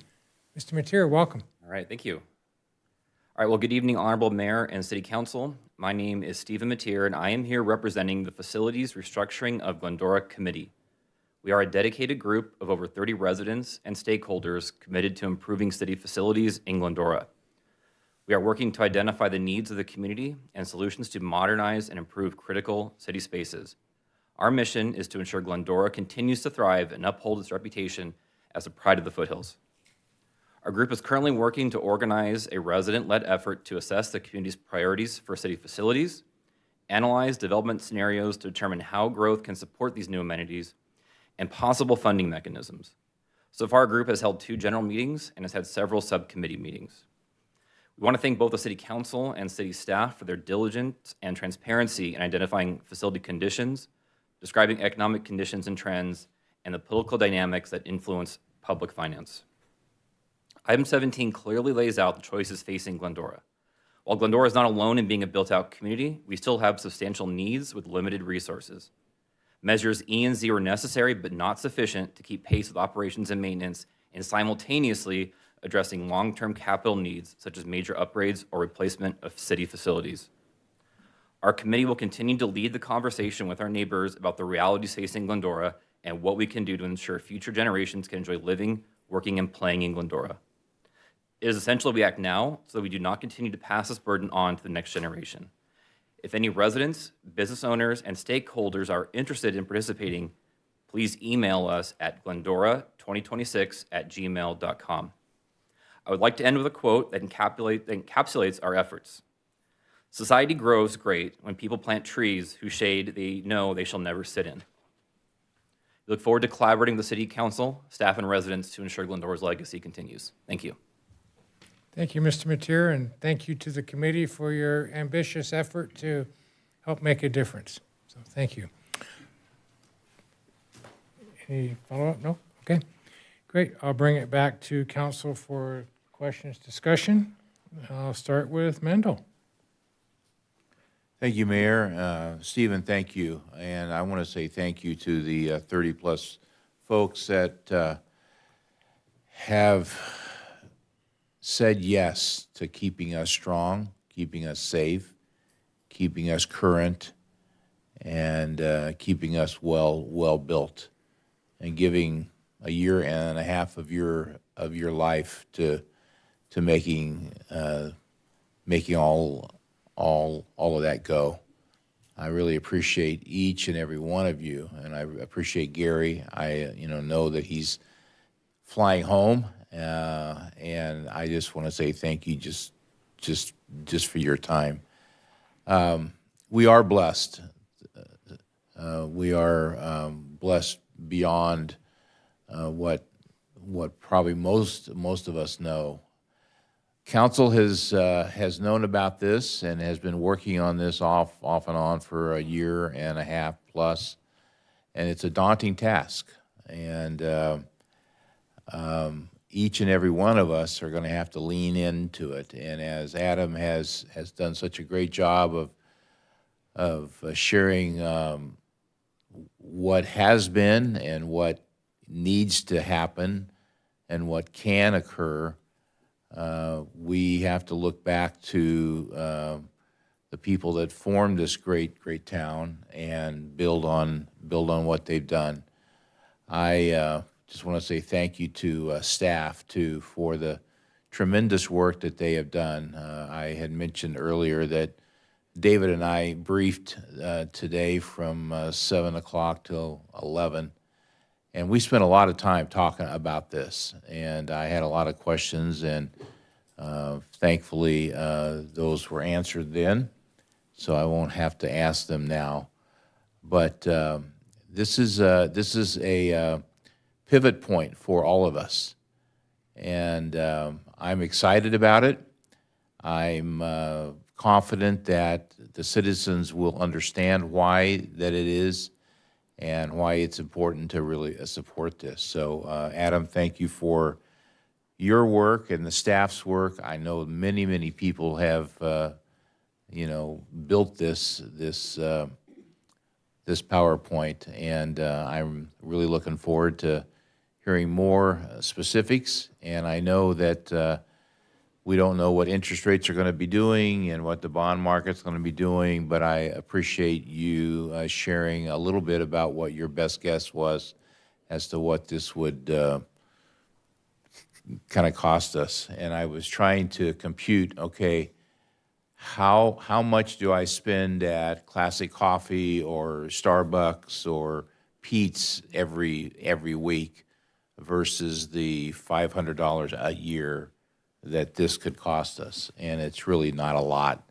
And I hope that we can make sure that people get it and know that what this investment is going to mean for many years to come. So thank you, Mayor. I just want to be clear on the record that if the council decides tonight that it's not going to go forward itself with a bond measure or a parcel tax measure, that that the council will not be involved in that, just for the record. Thank you, Danny. Thank you, Mendel. Karen? Thank you, Adam, for all of that fabulous information and everyone that helped you put that together. And thank you, Mr. Mateer, and everyone else who's been participating with you on this. Appreciate all the time and effort that it seems that citizens are putting into this, and look forward for what's ahead. Okay, thank you, Karen. Shauna? Thank you, Mr. Mayor. I don't have any questions, but I do have a few comments. I jotted down some notes. First of all, great presentation, Adam. Super thorough. I appreciate that you presented it in a way that would be understandable to the community at large. I mentioned that too. That was important to me. I would urge the community to go back and watch the first 5 minutes of his presentation, because I think it's critical to understand the tax issue, Prop 13, fiscalization of land use, and how that impacts what's happening now. So I just recommend you go rewatch that. I also appreciate that you mentioned that this isn't a Glendora issue. This is an issue for communities throughout the state of California and probably throughout the United States in general. So I think that's important for people to know. One of the most interesting pieces of information that I read that I keep coming back to was in the LA Times article that you referenced. And it says public spending on infrastructure in California has declined more than 75% since the 1960s. I mean, that's massive. That's huge. I can't get over that. Another one of the points that really stuck out to me that I want to point out to people when we're talking about a bond measure or a parcel tax, upwards of $200+ million, just to maintain the status quo is going to be $50 million. So, we were kind of faced with, do we throw $50 million into something that just kind of puts a Band-Aid on everything, or do we actually take a step and really invest into the future of Glendora for our kids, our grandkids, future generations? I think for me, I'm looking forward to, whether or not we decide to pursue this as a council or if it's going to be something that's citizen-led. I look forward to this process and hope that we, as a community, we will invest in our futures. That's it for me. Thank you, Gary Boyer and Stephen Mateer and the entire group. I greatly appreciate the time that you are all putting into this for the community. Thank you. Thank you, Shauna. Michael? Thank you, David. Adam, thank you for the Reader's Digest version of the staff report. You want to hold up your binder that you showed us that you're actually put together? This is the Reader's Digest version. Yeah, so a lot of work has gone into this. A lot of history is there. The community has an opportunity to make history as it sounds from the past situation that we had before. Adam, we still are working on a complete facilities assessment, are we not? The facilities assessment is attachment E, and that's more of the existing facilities. It talks about some of the challenges. We've also performed the assessment on the water infrastructure, which isn't specifically talked about tonight, but something that the council's has spoken about. What we are looking at, as I mentioned earlier, is we know the library has some significant challenges, and whether it is a rebuild or a tear down and new, we know City Hall and some of our ancillary buildings do too. So we're currently working with the DLR group that specializes specifically in school and city and county type of projects.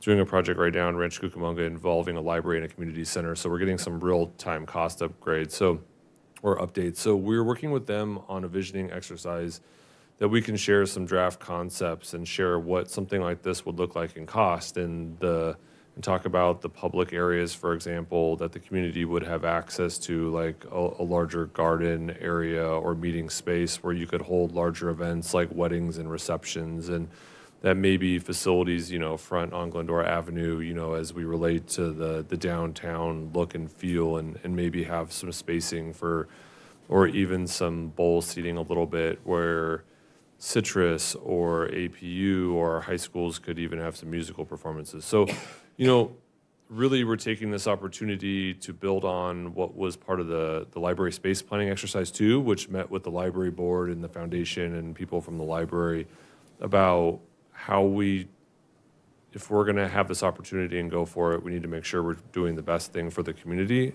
for many years to come. And so this helps as more of a culmination exercise to present what could be and what we're looking at, which will really help us drill down on costs. So long-winded answer there, but this is just one of the last of, many, many parts that we're looking at where when someone asks, we can actually hold up a report and be like, here, we've thought about this, we've studied it, we have public input, and this is why it's so important that we move forward. When do you think that report or likeness of that report would be I available? think we're trying to get through some of this stuff by early fall, if I'm not mistaken. I see Bill says yes, shaking his head yes.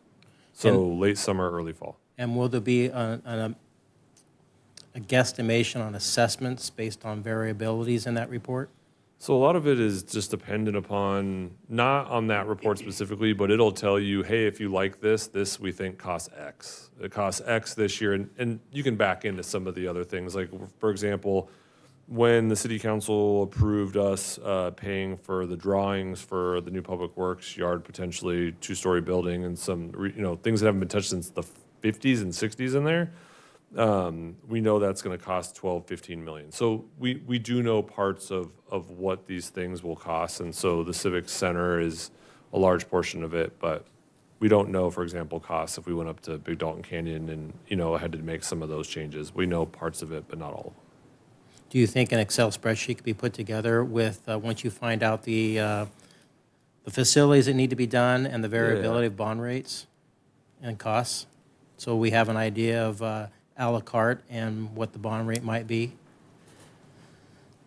Generally, yes, I think we can come up with sort of what that looks like. I think the biggest unsure amount is just what CPI is doing and cost increases that we're seeing, the 2028 Olympics coming down, all that stuff have impact. So I think we'll be able to provide a little more in-depth idea of what the stuff costs, knowing full well that the longer we wait, I mean, the chart, when you look at CPI in construction CPI, the longer we wait, the more expensive it's going to get. It's never going to be cheaper than to do it right now, and that's true.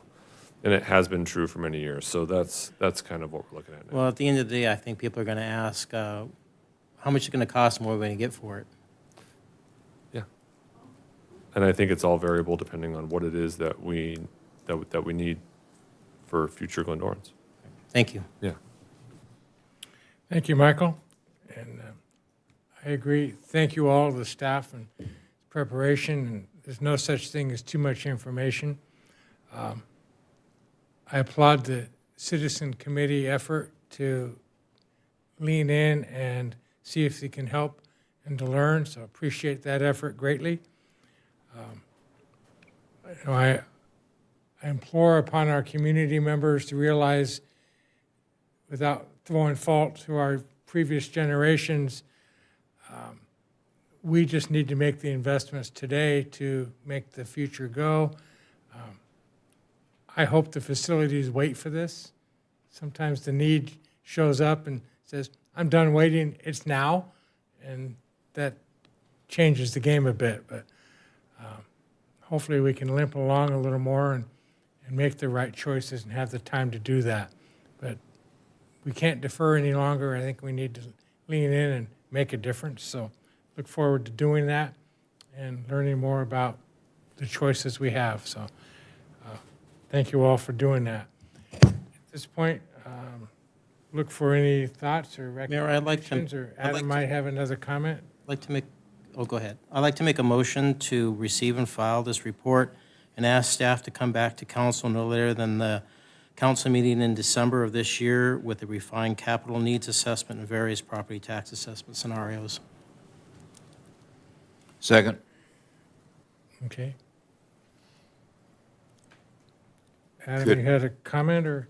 Could I please ask if the time frame that the motion encompassed, is that a doable one for? We'll definitely have more information at that time. We can provide updated financing information at that time based on the market, looking at it, and we can provide a little more detail to the council. We'll be able to share some, concepts of what the Civic Center could be and how it's beneficial, not just to the city, obviously, but to the community as well. So we should be much further along the process there on some of those refinements, and we can provide some larger, bigger sort of dollar amounts saying, hey, a PD annex is 6,000 square feet that's necessary for some additional facilities and to free up space, so on and so forth. So we definitely should be able to make some of those general observations and estimates by that time. Great, thank you. Any other questions, comments? Okay, we have a motion and a second. Please vote. Motion carries unanimously, 5-0. Thank you very much. And thank you again to all staff and interested parties. On to some new business. We will have a presentation on the short-range transit plan coming before us. And presenting this evening will be Senior Management Analyst Kelsey Fay. Welcome, Kelsey. Yeah, why don't you hang on a second? We'll let the, must be something we said, everyone's leaving. So. I think it's Kelsey. Probably.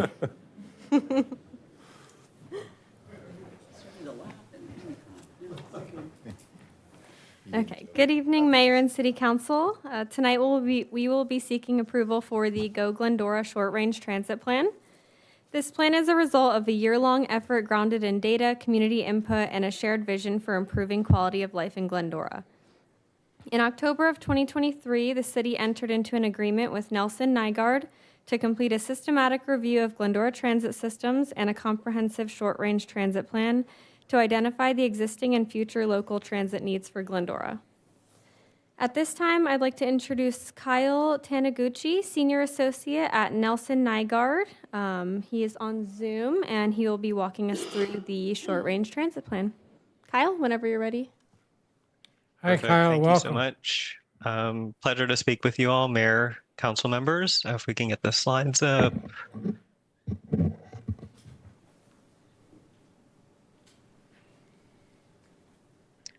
Perfect. So again, what I'd like to walk through this evening is a brief overview of the project, talk a little bit about the existing conditions work that we did early on in the project, spend some time walking through our concepts, cover some major highlights from our final report, and then we'll close out tonight with some questions. Next slide, please.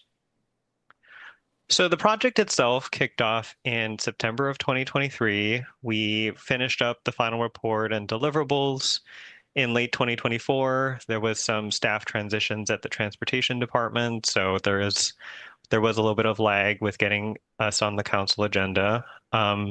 But the Go Glendora Transit Plan, as we're calling it, is really a visionary guiding document that will guide future service improvements, as well as the capital investments that are needed for what Glendora would like to see with their transit system. There were three main pillars or drivers with the project. So number one, being able to meet the needs of current and potential riders. Two, redesigning routes to serve the future Glendora station that I know everyone is excited about. And then looking at increasing the viability of transit service in Glendora. And we'll talk a little bit about the markets that the service currently serves today. Next slide, please.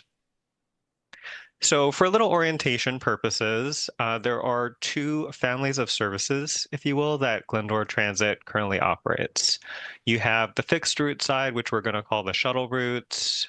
There's a couple of Metro A-Line commuter shuttles that connect to the APU Citrus College station.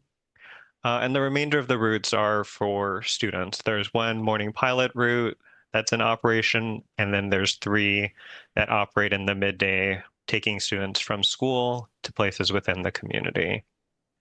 The other service that's provided is Dial-A-Ride. So it's a on-demand curb-to-curb transportation service. People call in, they request a ride, they're given a pickup window, and that service is open to people age 62 and older, as well as those that cannot use the shuttle route system. The service area is predominantly city limits. However, there are approved medical facilities outside of the city upon request. Next slide, please. So early on in the existing conditions effort, we wanted to take a holistic look at the service. So the map to the left shows the existing shuttle network as it's currently operating today. Early on in the project, we wanted to understand what is the span of service. And so on the chart to the right, you see that there are different colored lines or bars corresponding to the different routes. So you have the Gold Line North and South routes that operate in the morning and in the afternoon, and those are predominantly geared towards commuters, again, headed towards the APU Citrus College station. You have the morning pilot operating in the morning, getting students to school, and then you have the three midday routes that are taking students from school. What's important to note is that there is that gap between 9 a.m. and 2:30 p.m., and this was really an opportunity that we saw to perhaps provide all-day mobility to people within the community who might be running errands, working atypical work schedules, things of that nature, and so we really leaned into that when redesigning the network. Next slide. We also took a look at shuttle ridership. So the map to the left shows the existing as of fall 2023. So the data is a little bit old, but helped to provide a snapshot of where are people using the service today. So the size of the circle indicates how much boarding and alighting activity there is. So blue parts of the circle represent boardings, yellow represents alightings. And On the in terms of the school routes, we know that approximately 75% of the ridership today constitutes school traffic, and then the remainder is commuter traffic. Now, when we talk about ridership, there's a chart to the right that shows the average daily ridership, and again, this is for fall 2023. When we talk about transit ridership, we're talking about boardings. So for instance, if someone is going to APU Citrus College Station in the morning, we count that as one boarding. And then if they're also boarding in the afternoon, coming from the station to Glendora, that's a second boarding. So when we look at average daily riders by route, the Gold Line shuttle routes are carrying approximately 7 passengers per day, or 7 boardings. The orange and green routes are doing slightly better.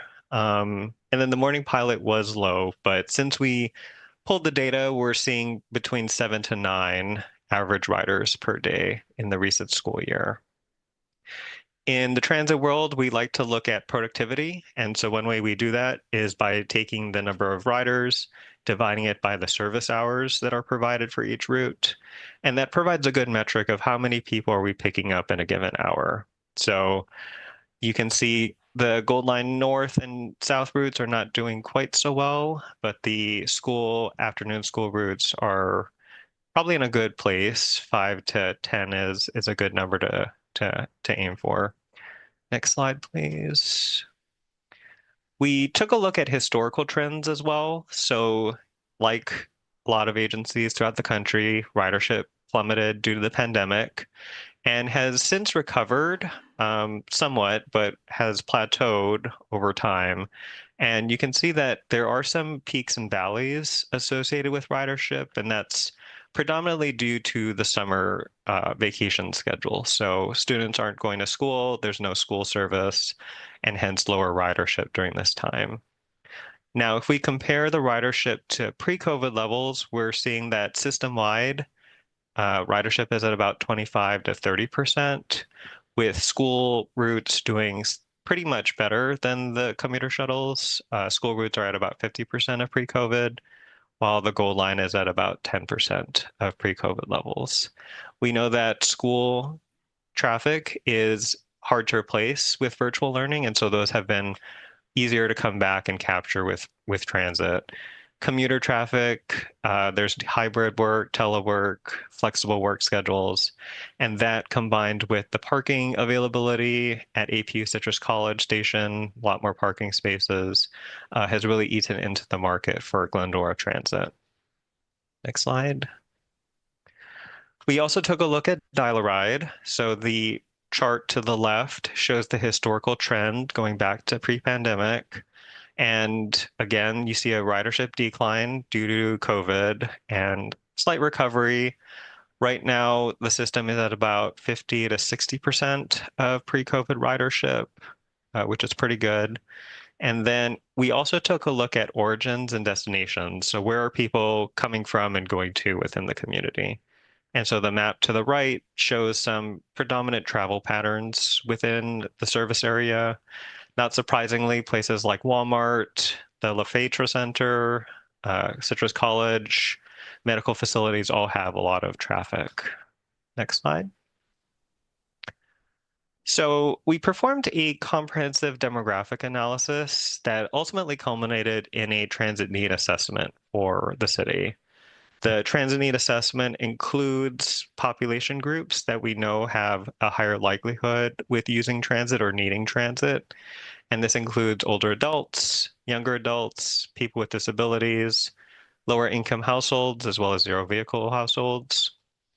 What's important to draw from this map is relative to other communities, the city of Glendora has a pretty low transit need score.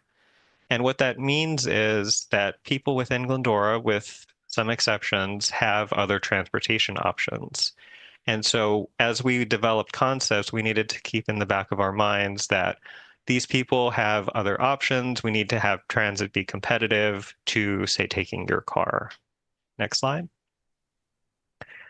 We also took a look at jobs and employment. So here on the screen is the low-wage jobs for Glendora and the surrounding communities. We know that low-wage jobs are associated with transit ridership. And so not surprisingly, Glendora Marketplace, Glendora Village, and the Citrus College State area also had high concentrations of low-wage workers. Next slide. Early on in the project, we conducted community engagement. So in January and February, we launched a survey. We were out in the community talking with individuals. We were on board shuttle vehicles, talking with riders. We called dial-a-ride riders on the phone to administer the survey. Altogether, we got approximately 255 responses, which is a pretty good sample size. But one of the key things that we picked up from the survey, and I want to take a moment to focus on this, is riders were extremely appreciative and satisfied with Glendora Transit. When we asked survey respondents, 86% said that they were very satisfied or satisfied. And that really highlights how great Glendora Transit is. You have a strong foundation, you're doing things well, the community appreciates you. You can see a lot of comments were related to the drivers and how they thought they were very helpful and fantastic. So shout out to you all for the great work. Again, this is a great place to be building off of. We don't see a lot results like this very often, and so wanted to give credit where that's due. Next slide. We also included some questions related to what kinds of things individuals would like to see out of the transit study. So on the top chart, we asked riders a specific question, and on the bottom is the non-rider question. And so synthesizing this a little bit, what we drew out of the survey responses was there was a desire to connect more destinations in Glendora. There was a desire to have a better connection to the A-line, especially with the new station coming online. A desire for more frequent transit service, so less waiting for the bus when you're at a bus stop. And then finally, longer service hours, so service earlier in the morning or later at night. Next slide. So we'd like to walk through concepts. Next slide. Starting off with the flagship route, we're calling it the Community Shuttle. We're branding that as Route 1. You can see the map on the screen includes an alignment. So the route would be starting at Glendora Marketplace, traveling down Valley Center, Arrow Highway, and Grand Avenue, and terminating in the Glendora Village. There's a little bit of loop. There would be service to the new Glendora station. There's a little pickup drop-off loop. The bus would go in, pick up and drop off passengers. And importantly, the service would operate 30 minutes all day from 6 a.m. to 9 p.m. The bus stops would be predominantly co-located with Foothill Transit where feasible. Those are indicated in the rider guide that's being prepared. But there were a few stops that we had to identify for new curbs, new curb striping, signage, etc. So that's on the city to-do list, but that is ready to go and launch. Next slide. For the school shuttles, there were a few changes. So one of the things that we wanted to focus on was making the routes direct and easier to understand. On the map to the left, you can see the existing school services. The loops are a little confusing to understand, especially if you're a new rider, parent, or student.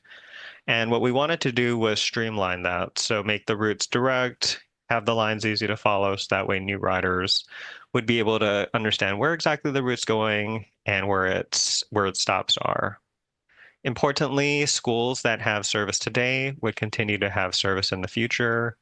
We are proposing a modification to one of the routes. So currently the orange route that serves Royal Oak and Charter Oak, those two schools share a route, and we know that the bell times between high school and middle school are different. And so there is a little bit of a mismatch between when the shuttle arrives at Charter Oak High School and when students are dismissed. So under the proposed shuttle network, the high school would get its own route, timed with bell schedules to allow for better utilization from students. All the routes would serve the Glendora Village, as well as the Teen Center, and they would be numbered 2 through 5.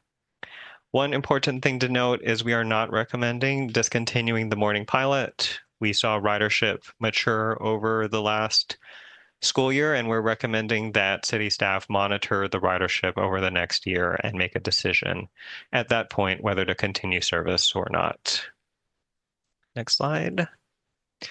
We took the concept of the community shuttle out to the public. So we conducted a second round of outreach from April and May of 2024. There were some community events that we were at. We asked riders what they thought of the shuttle, would they ride it? We got about 100 responses total for this second round of outreach. And overall, we had some pretty positive feedback. People liked the concept, had some questions, we made some refinements, but ultimately a lot of people said that they would ride it. So we're really excited that people are excited and looking forward to the service that hopefully will get rolled out very soon. Next slide. So some implementation details with the 5 routes that we are proposing. It would require a total of 9 vehicles to operate, including the spares, and that breakdown is included in those bullets below. We also developed some bus stop signage, some rider guides that the city is working on printing. We identified bus stops, that's also in the works, and those would be the main implementation details to get service out on the ground. Next slide. So in terms of the final report, I believe you all have a copy. There's a lot more information in there than we have time to cover tonight. There is an executive summary that summarizes the entire project. We have appendices with the complete survey results that you can take a look at. There are some performance monitoring metrics that we're recommending Glendora Transit use once the service rolls out, so that way they can monitor how things are doing. Is there anything that needs to be fixed? Things of that nature. There's some bus stop guidelines in there for city reference in the future if you have to change any bus stops. And then there's a series of additional recommendations related to future service expansion. So if you have additional money, these are the things that you can prioritize in terms of priority 1, 2, 3. There's stuff on fare policy and technology modernization for vehicles that you can also take a look at. And with that, next slide, I can answer any questions. Great. Thank you, Kyle and Kelsey. I'll bring it back for questions and discussion. Shauna? Thank you, and thank you for your presentation. I have a couple questions. Let's see here. You mentioned that Glendora, unique to surrounding cities, has lower ridership because we have other transportation options. Do you think it's that, or could it be also that people just don't know about the shuttle? Sorry, to clarify, when we were on the transit needs slide, which I think you were referring to, that was the propensity or potential need for transit service. So we've done this type of work in other communities. We have a methodology to understand which population groups within the community are correlated with a higher likelihood of using transit or higher need for transit service. So our assessment on the transit needs slide was to indicate that there is likely to be a lower demand for transit service relative to other communities adjacent to Glendora, if that makes sense. Okay. I just, I think this is fantastic. I didn't know about this. I mean, I kind of knew about this, I guess, before, but as a mom with kids in our schools, I feel like there might be an opportunity to maybe educate our families and students more to help increase ridership. I don't know how we do that, but I just think there's an opportunity there to maybe increase ridership amongst our students. And then I just wanted to say thank you to our staff and our drivers for being so fantastic with that high satisfaction. So I was really happy to see that. Thank you. Thank you, Shauna. Randall? No, I have nothing to ask. I just want to say thank you for the summary, the update, the way that you dealt into a lot of different areas. and I'm excited to support this and hopefully see this is able to, grow.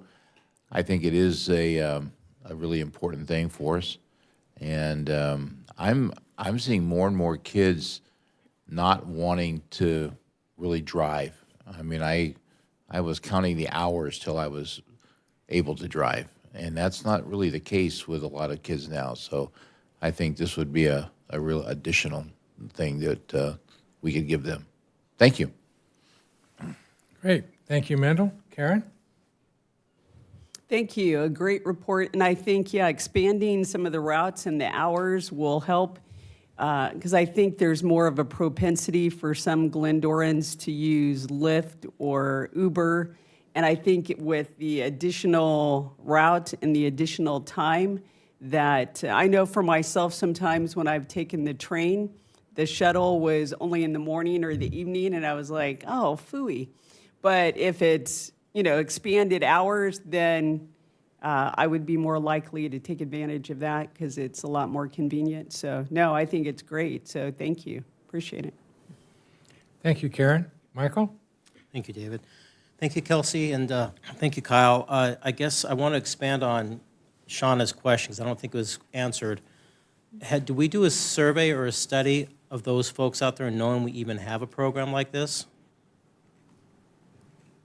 So when we did the first round of surveying, I don't think there was a question specifically related to, do you know about Glendora Transit? I know that there was a rider section and a non-rider section. So there was a question early on, do you take Glendora Transit or another service provider? And then that directed them to how frequently do you ride? What purposes do you ride?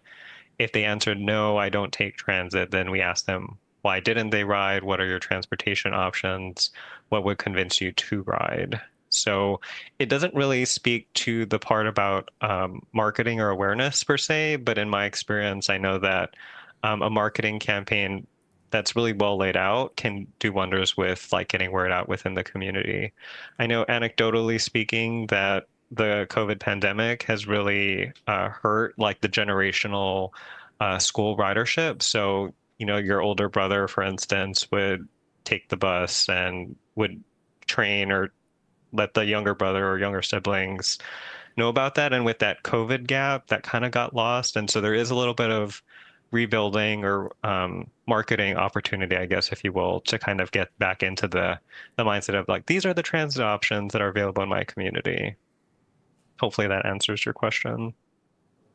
Also, Mayor and Council, we used to go to back to school nights for the midday shuttle, and during COVID it stopped.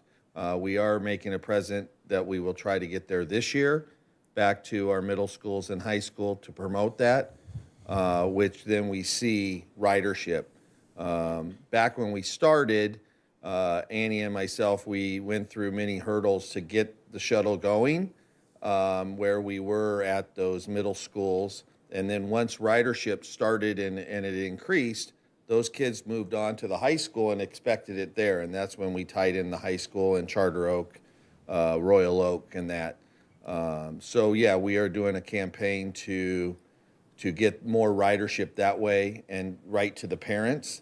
We used to have a better, use to get into the school district material that was sent home to all their parents. So now we'll ask for a booth at back to school night and pass that out. And also we're going to do some marketing at the senior center for when the A station opens up. And we'll do transit workshops that they used to do, teaching them how to get their tap card, how to get on, our bus or whatever, and then to the A line station and go to places and teach them different ways that they can use that the transit. So I know that unless you're looking for it, you don't really know about our transit system. You got to be looking for it. And like Karen says, when you go to the Gold Line, you're on the train, and if you miss that interval, that half an hour, you're done. Except for you can call 20 minutes ahead of time and schedule a bus to pick you up. And unless you're looking for that service, you're not going to find it. So I think if we can do a better job of maybe marketing, we can get a higher input of, or ridership, if you will. Last question I have is, I notice on here we don't have an exact cost yet. Staff is working on this, and we're going to be using some measure, what is it? What was the number here? We're using some funds, for, Proposition A and C local return funds, but we still don't know how much this is going to cost us. Yeah, so we're looking to do a phased approach at it. So right now, I know Stephen secured a grant from Metro before he had left that Valerie has now taken over to get 3 new electric buses. So she's working with Metro right now to get that through. And then we'll be looking for additional grant funding to get the rest of the fleet that's needed to actually fully implement the plan. What about operational? It'll be Prop A and C local return. And that will cover the costs? Mhm. Okay, great. Thank you. You're welcome. Thank you, Michael. Thank you, Kelsey and Kyle, very much. I think it's great to review the plans and the routes, and those updates look exciting and a little simpler map, so good job on that. I hope that we continue on the equipment upgrades as money is available, and don't throw away running buses until, when people say we got to go electric, show me the money. So there you go. That's great. And I think it's a nice program and great introduction, and the promotion of it is all welcome, and keep coming with that. So thank you. With that, I'll bring it back. Any additional comments or questions? No? Okay. Do we have a motion to accept the program? And I'll move items 1 through 4. okay. Second.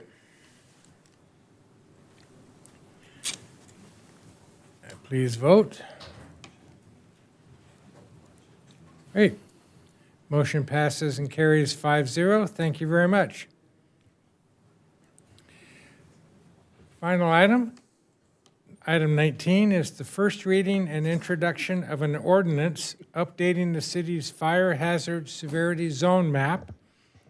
And telling us all about what that means is Community Development Director Jeff Kugel. Welcome, Mr. Kugel. Thank you, Mr. Mayor, members of the City Council. This is an ordinance to adopt the state's new fire hazard maps, which is very timely given the recent fires earlier this year. On March 24th, CAL FIRE, which is the state agency that updates these fire maps, released the updated fire hazard severity zone maps for the portions of LA County that include the city of Glendora. And the city is mandated by state law to adopt these maps within 120 days of their release. And so that's what we're doing here this evening. A little bit of background, the state first started looking and adopting high fire hazard zone areas back in the mid-'80s. And the areas are identified to identify the potential for wildfires that include things like fuel, vegetation, the terrain, and behavior models that the state applies. The purpose is to increase safety, of course, and create awareness and help the city plan for emergency preparedness and other things.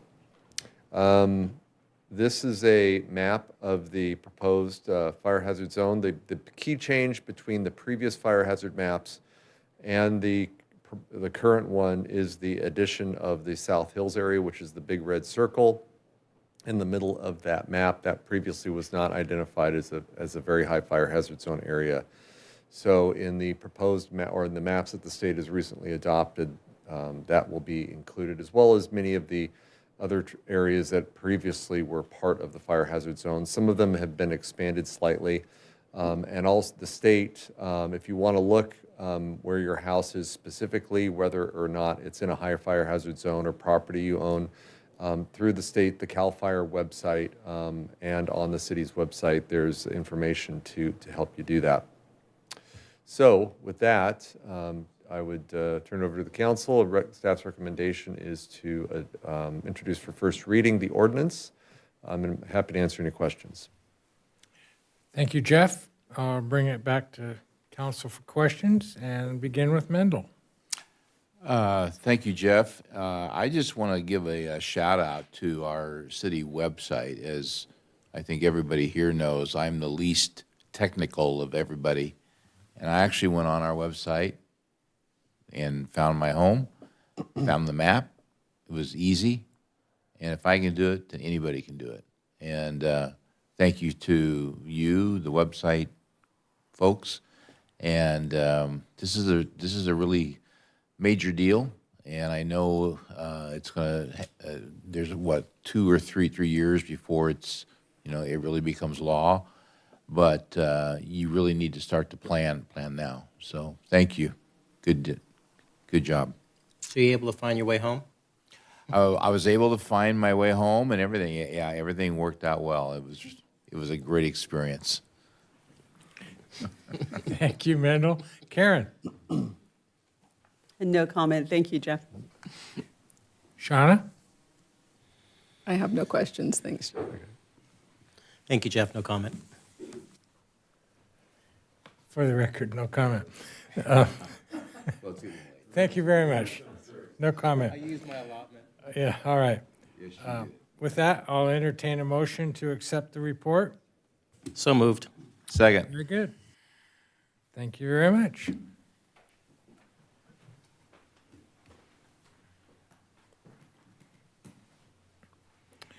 Appears the motion carries. The map is gold.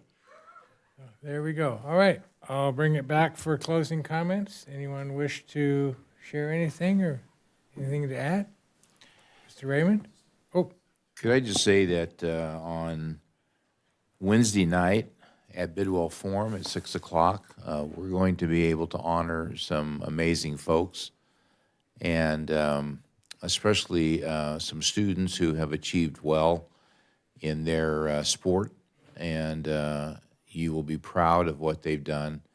But we're going to be able to honor some Eagle Scouts and some other folks that have kept their homes up well, their properties well, and it's just a reflection of really what our city is made up of. And if you want to be encouraged and support them, I would urge you to come out on Wednesday night at 6 o'clock, and it'll be about an hour long, but you will leave very encouraged.